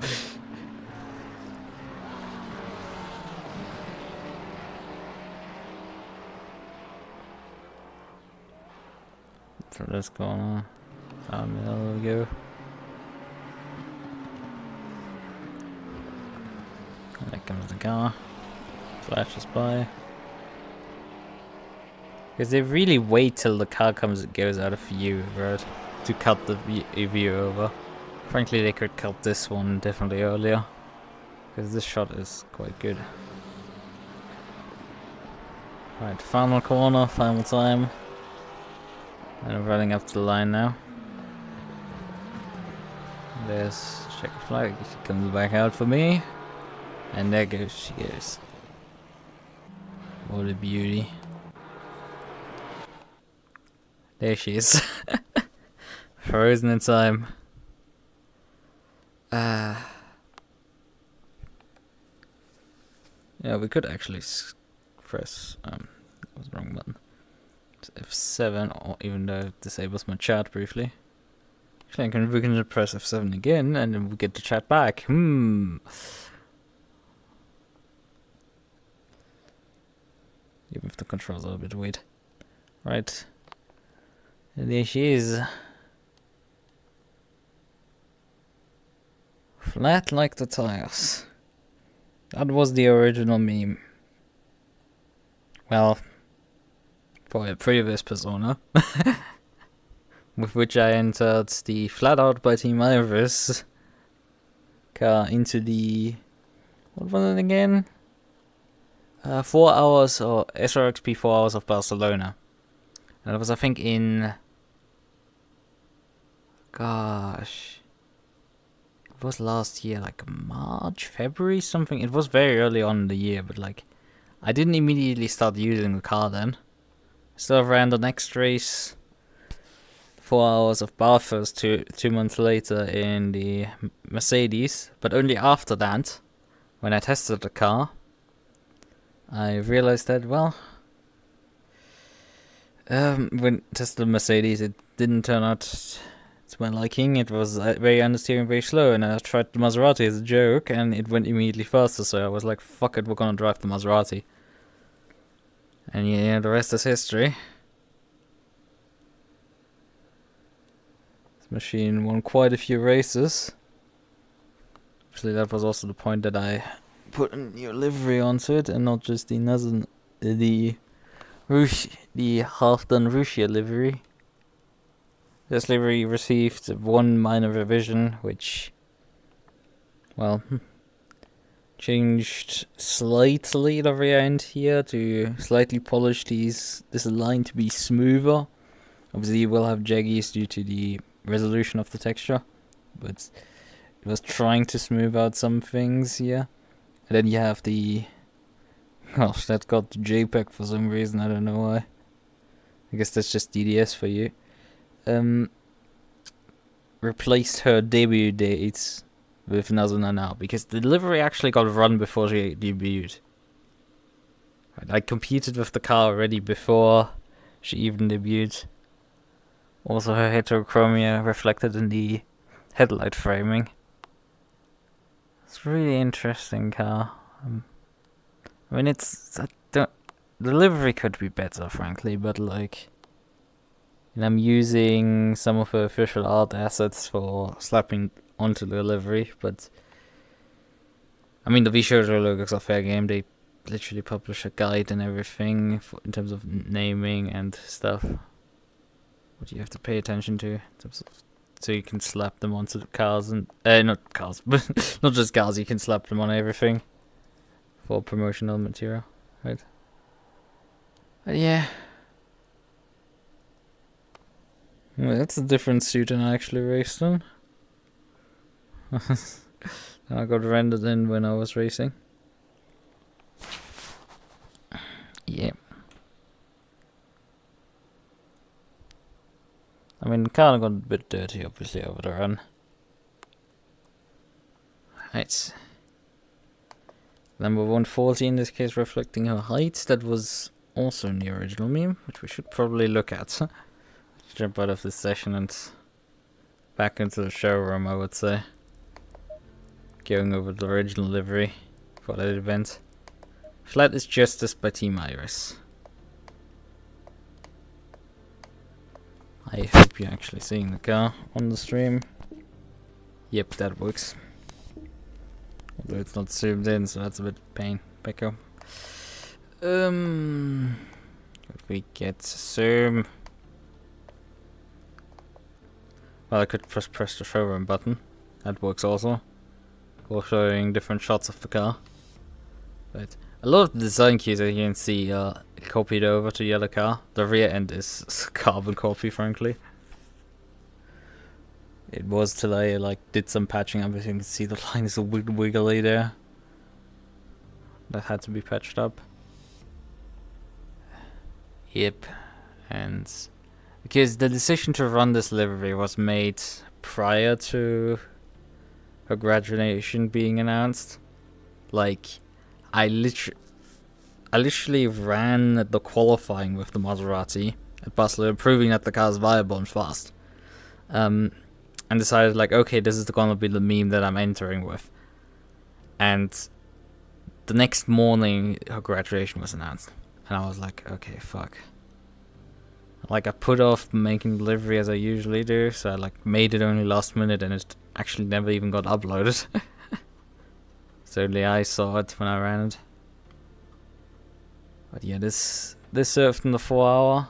One of the epic hardest fought battles there. Actually, I could look it up briefly when the race was held.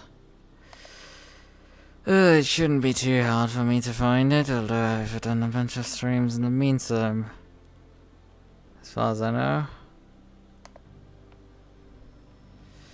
Live streams. Oh, that's another race with some one final attempt. There were more attempts than my permadeath run. When was the last run at the time I actually tried that one? The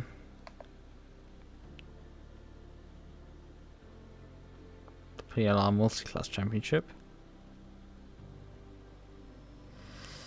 I think that's the last time also. No, is this the event? The Racing Pals? No. Done a few more. The EU short track. Smash and grab.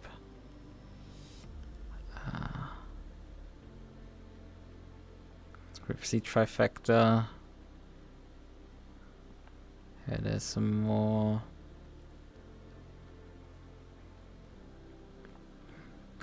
When did I buy my new wheel rim? Well, I can actually say that because that was October last year. Right. As far back as that goes. I think that wasn't anymore. Oh, Hampton. November was the last time I ran. I think the. No, Racing Pals I ran still in December. I think I didn't run in the new year anymore. New year, I didn't compete them anymore. Which sucks a bit, but you know. Like driving with them, I still get the pigs for it. Right, so we're getting back to the topic. When did I go last time race? When I first raced the Maserati, right? Well, yeah, it's a test sample of something in here. Oh yeah, right, that was the test stream that I did to figure out what this bug was that I was dealing with.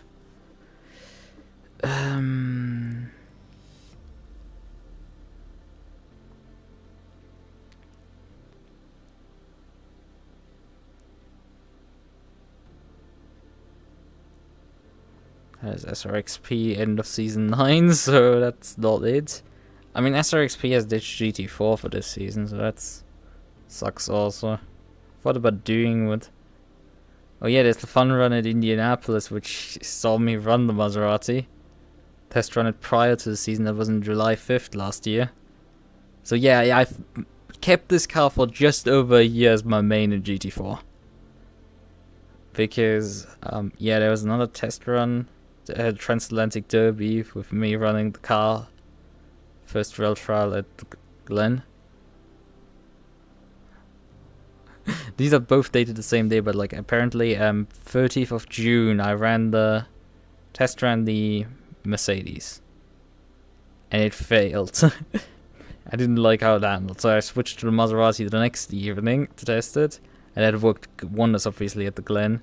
They did the fun run at Indianapolis on the 5th of July with the old livery still in the thumbnail, and then new livery, first race of the season, 12th of July. And we can check on the VTuber wiki. When did Nazana debut?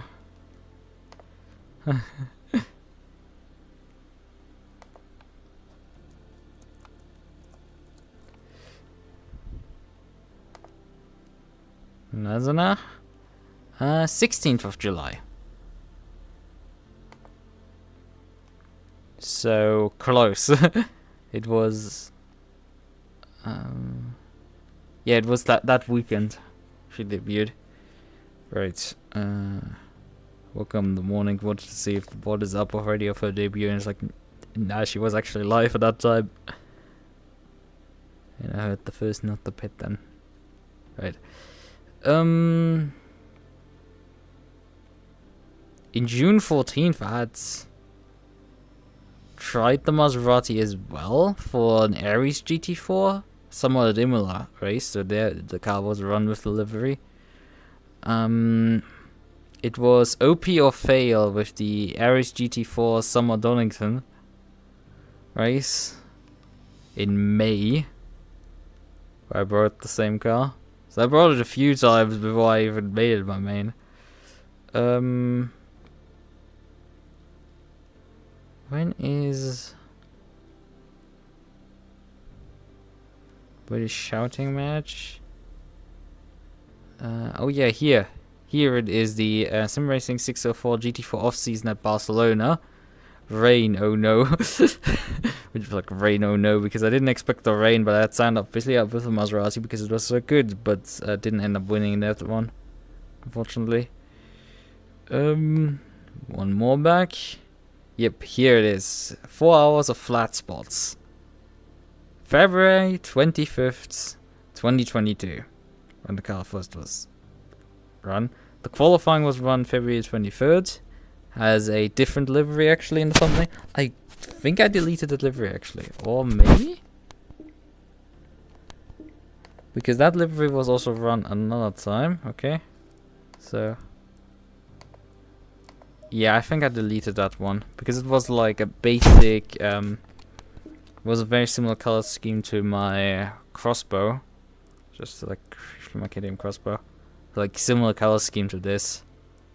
Right on the Maserati. Something just clicked together briefly. Deleted that I think recently because I have already 3 Maserati teams to distinguish between. Yeah. Then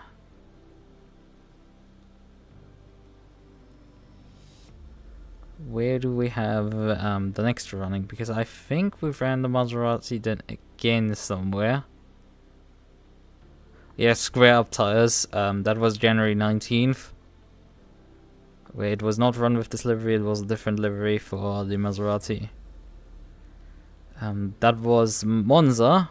I expected the car to do well at the time because I expected, well, it's old car, it should have top speed and stuff, and it like, no.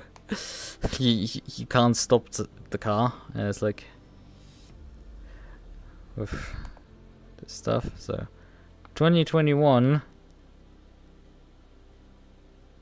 well, 2021 end of 2021 featured the like trifecta of me running 3 different events.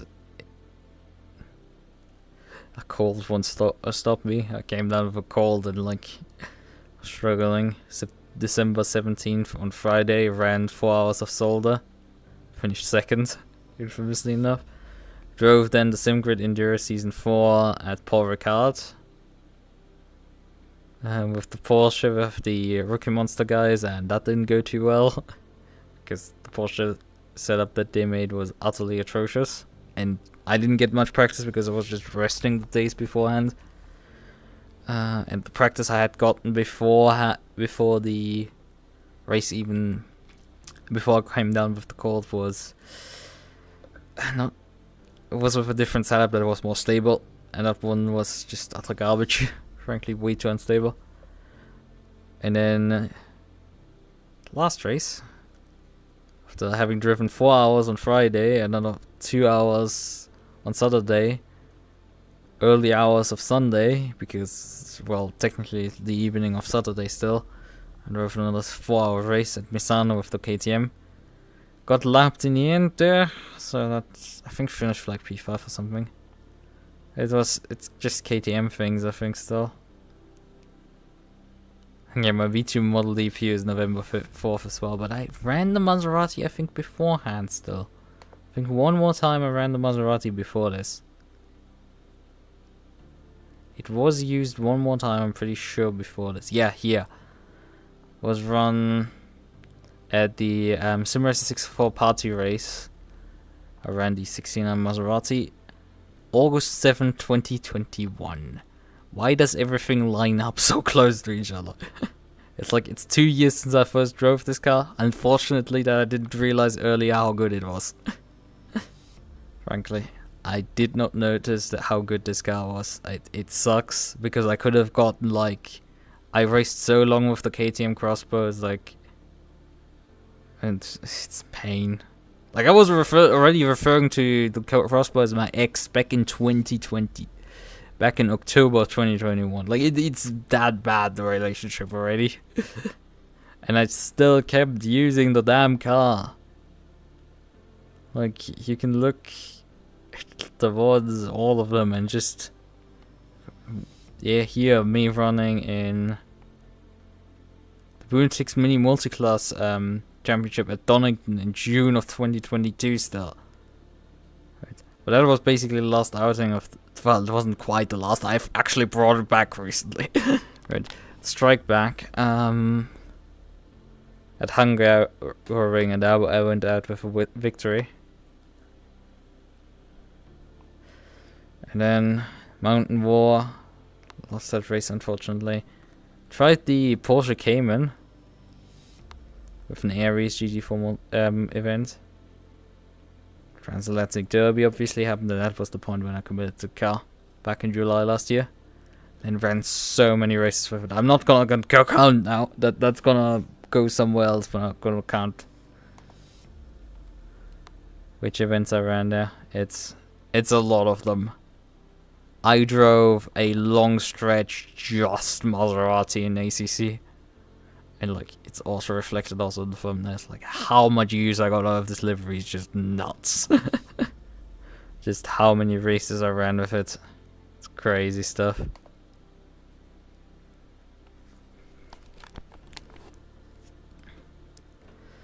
When was the last permanent hardcore run on? Here it was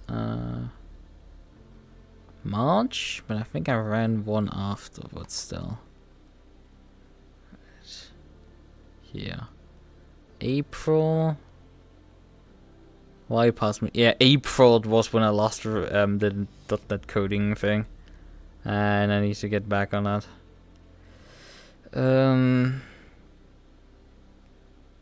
And then was it May? What was the 1.9 update? Well, there's the QRT race already. So where's not 1.9 already? Floater sync. Okay, yeah, one more 1.9 pain. Will still work. Yeah, this was April 20th when the update dropped, and it's like immediately cut at how much the cars run. 2023. I mean, I haven't streamed that much actually since April roughly this year. So that's something. Morse bar. Rain around the corner. Silverstone 4 hours. For RCI. That didn't go particularly too well.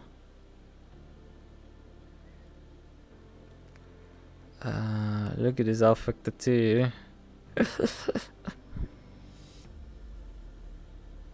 Speeds. The Sim Sexta Championship being. But we have a lot of good stuff lined up for later this year. So I'm looking forward to that. Alright, oh yeah, we forgot to switch the car finally when I started talking about the other liveries. God, I'm stupid. Right. This was the main livery used. It was... I talked just about the races being run. It was the main livery, the V-schedule flat minus out by Team Iris. Obviously because Team Iris logo here on the front air vent and on the rear wing. Car has a massive V-schedule logo on the roof. Unfortunately a bit difficult to show right now. Actually we can just switch showroom mode on again to show it all. Yeah, this was the main machine for most of this career. For an entire year I basically ran this livery. I think we cracked over 100 races, we must have. Probably gotten at least close to it. Wins, probably not as many. Podiums, quite a few, frankly. Yeah, there's the Nazna on written on the rear wing. On top of it at least. Cropping these art pieces out of the images that they were in. It was a decent time sink. I think I spent like 2 days making this livery. And it kind of like sucks how slow I make liveries. It's just painful. Even just me patching up the McLaren livery. Like the 720S livery we have was mainly done. I think I did spend like a day making it originally.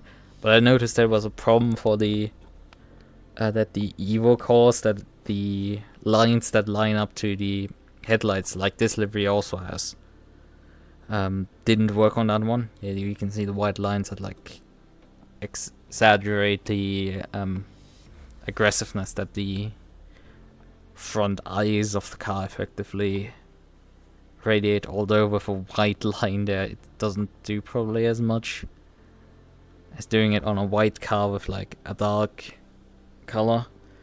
But I think it does work on the McLaren that we have as well. And yeah, like that little trick effectively. That didn't line up anymore because the front of the McLaren had been changed. So I did some changes on the livery and also did some more minor changes on it. And like I got up in the morning at like 8 AM and realized I had missed the delivery deadline already, and like I spent 4 hours or something on it. Despite it was just moving a couple of lines there on the front and just getting everything to line up again. Because the problem, at least with that car, I think it's a bit easier on this one. That section is you have to go between bodywork pieces there. Yeah, you transition between the front bumper, the hood, and the front wheel arch. Well, I think you can avoid the hood, but yeah, on this one you can't. But like, you have to avoid the. But you have to like paint the front wheel on the front wheel arch body piece, and then make it that it transitions correctly over to the next piece. And that also, like, the angle at which the line runs stays correct on the model. And that it stays correct with most angles that you look at it. Because sometimes this just doesn't line up anymore.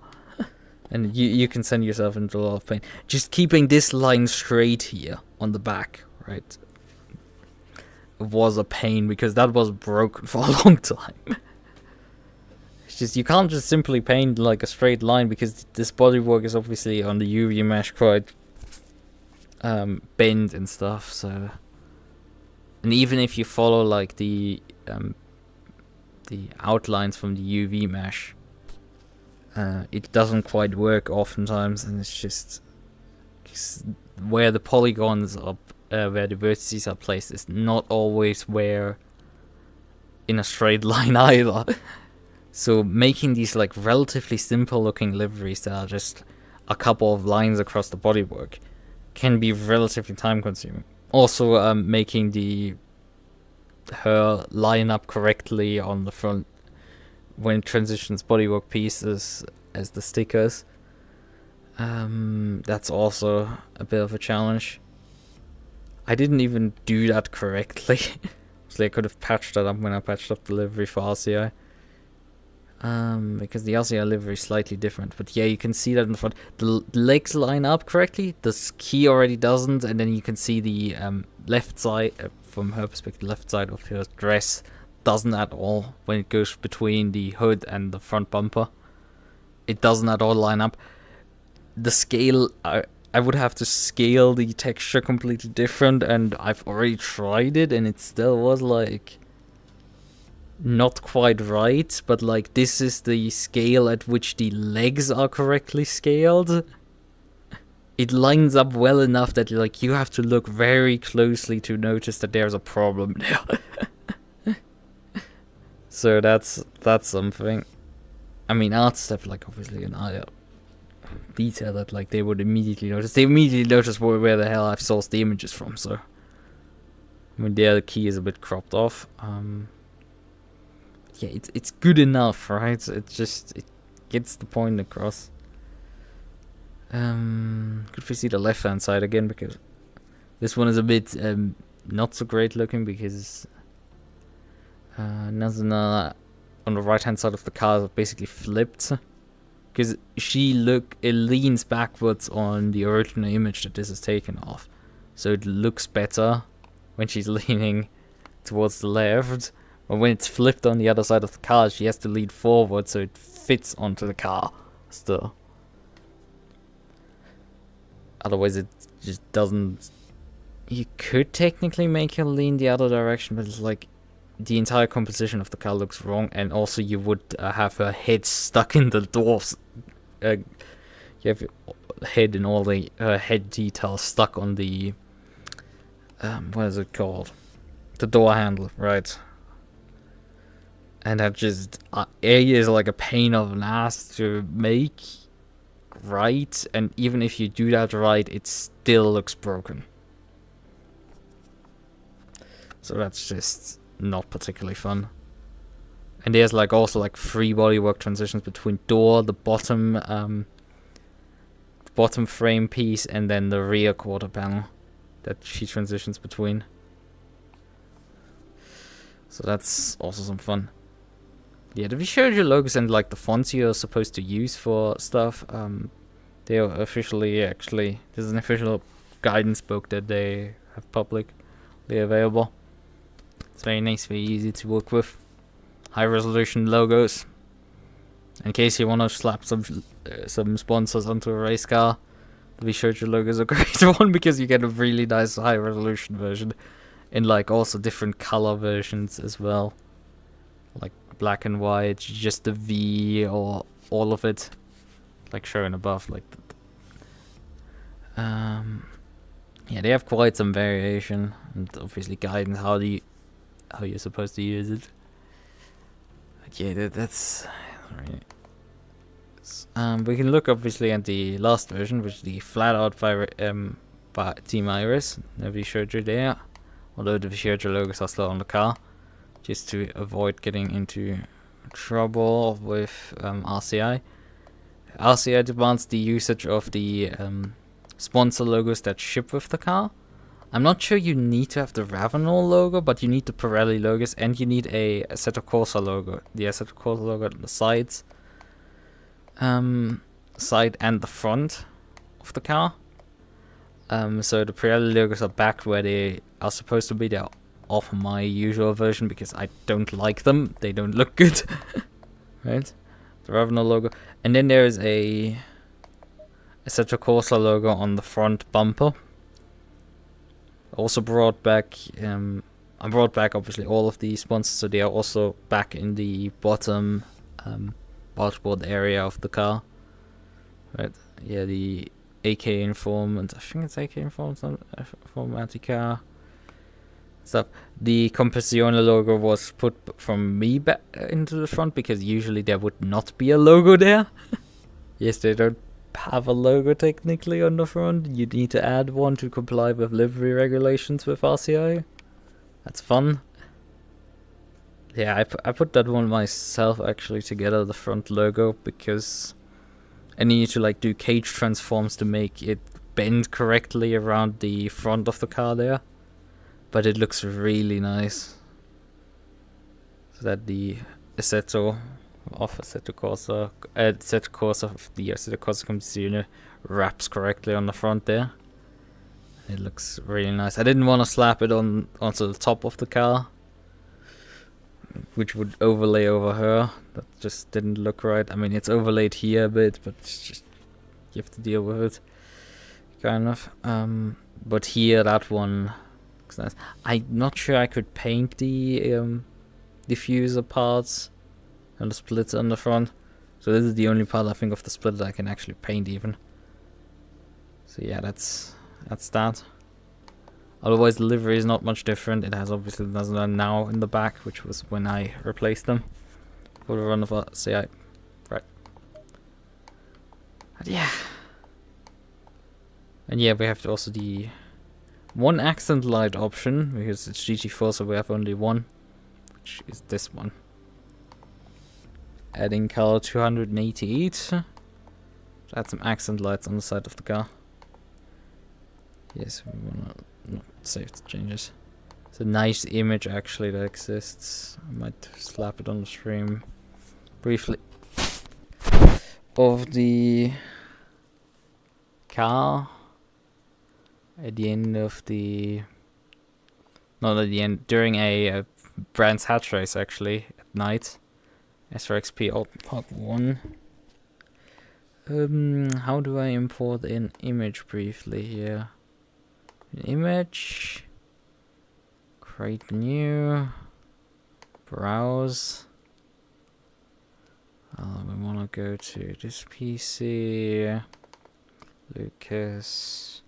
Pictures. And this one. Right. Open. Oh no, that's not the correct one. That's actually... Yeah, it's an Alton Park image. Obviously, it's not correct. Is it this one? Yeah, it's this. Right. Oh yeah, it's already on stream.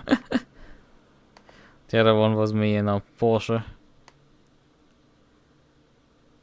Yeah, there's the Maserati there at night.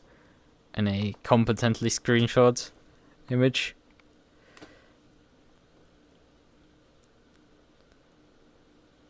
So you can also see what the accent lights do, but I mean, I should probably move this down so you can actually see me. Right. Oh, actually, it doesn't. It would help if you see me because I cover above the image, right? If we just keep it like this. Good, fine. Need to also fix my scenes, but I can do that later. Yeah, this... It was a good car. It was run a few seasons. Unfortunately, I think I never won a championship with it. Come to think of it. I think I never won a championship with this car. Fortunately, how it turned out. I missed out on a couple. I've made so many runner-up. I've technically should have gotten runner-up for the Owner Championship. I didn't win Broken Bones. I didn't win at SRXP any championships. I got runner-ups a few times. Yeah, I don't think I actually got to win with this car in the end. Unfortunately. Much as it sucks. It just didn't get there. And unfortunately, due to me oversleeping, I lost my last opportunity here. Which is kind of painful. This was the easy chance and I threw it away by sleeping over one of the races. That's painful to figure out that, like, this car lacked an entire championship win and, like, could have had it. I've won a 4-hour race with it. That's something we can count on it. I think I've won other endurance races with it.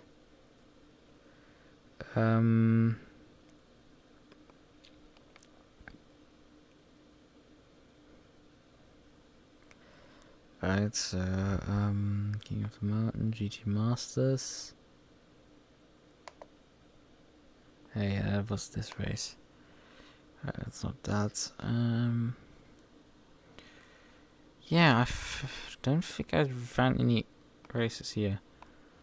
I've won also an LFM with it, but like, yeah, I come to think of it, it unfortunately never won a championship, and I've Unfortunately, kept up the streak tonight. Didn't win it.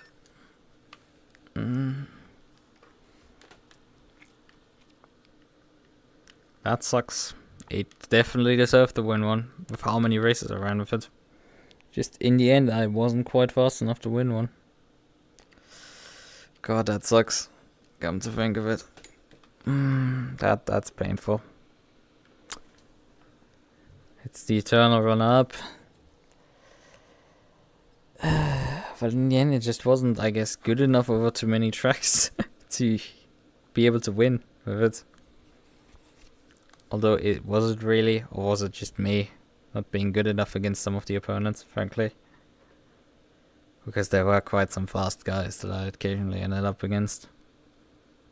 That I never stood a chance against. And there's a decent chance that's gonna be what happens with the next season of the VTuber GT Championship that I'm looking forward to. Maybe we can win that. But it depends on how hard the McLaren gets nerfed. And if our opponents actually wake up from their slumber from the last race of the season and put in good performances again. Because UCarry was nowhere. Well, UCarry actually didn't UCarry qualify in P2 at Paul Ricard, and then missed out on the race start because computer troubles, and then even didn't finish. I think that's what happened. Obviously now classified as a championship winner, because I think that was a foregone conclusion heading into the race even. Right, what is the final standings even? Because let's just briefly check that. What are the final standings of championship? Because we should be able to see it now. Standings. I got classified 5th. 257 points. Quite a few points behind Blanc, but I've also had 2 missed rounds with no drops. Yes, I missed 2 races, still finished 5th in the championship despite no drop points, and the scoring system giving you 70 points for a race win. Actually, race wins are not even that useful. Because it's only a 3-point drop to 2nd, and another 3 points to 3rd. 4th, 5th, 6th, 7th, 8th, 9th, 10th, 11th. 11th then goes only 2 points down. So 2 points, 2 points. And until 20th, then you get only 1 point decrements. Down till 42nd, which is the last position that scores a point. 43rd would not score a point anymore. But we were anyway throughout the championship only a max. Only. How many people would that be? 38. Yeah, 38. 38 people registered, and there's a few.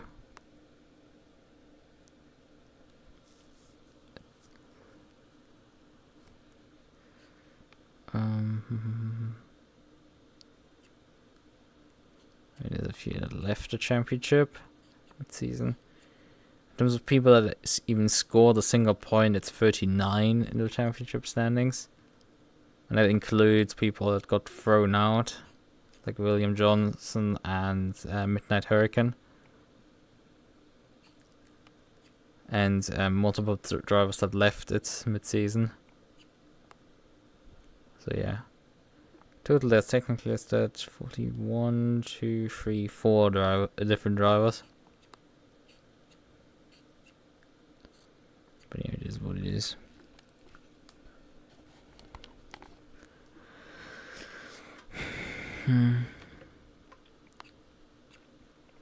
I say BR getting classified 2nd. Actually got relatively close because I saw Hikari won with 439, Isa with 427, Hakito with 378, Blanc with 342, and then me with 257. just in front of Reiniger with 247. And there's a few in the 200 club. Like Emilia Anderson, the Lifter Championship. Kari Mashiro, Riska Kyoso, Raubkatze, and Moritz Reiniger. I think a few people just missed races this season, which is probably why. Because otherwise you don't end up with a similar score to me. Not even close. Right then. I have blabbered on for like at least half an hour at this point. It is a good time to end it now. I will be back tomorrow. Not winning a race, that's for sure. Let's see. Top 20? Top 10 would be a stretch, I think. But top 20 we should be able to. I think. Right. Okay then. Bye bye.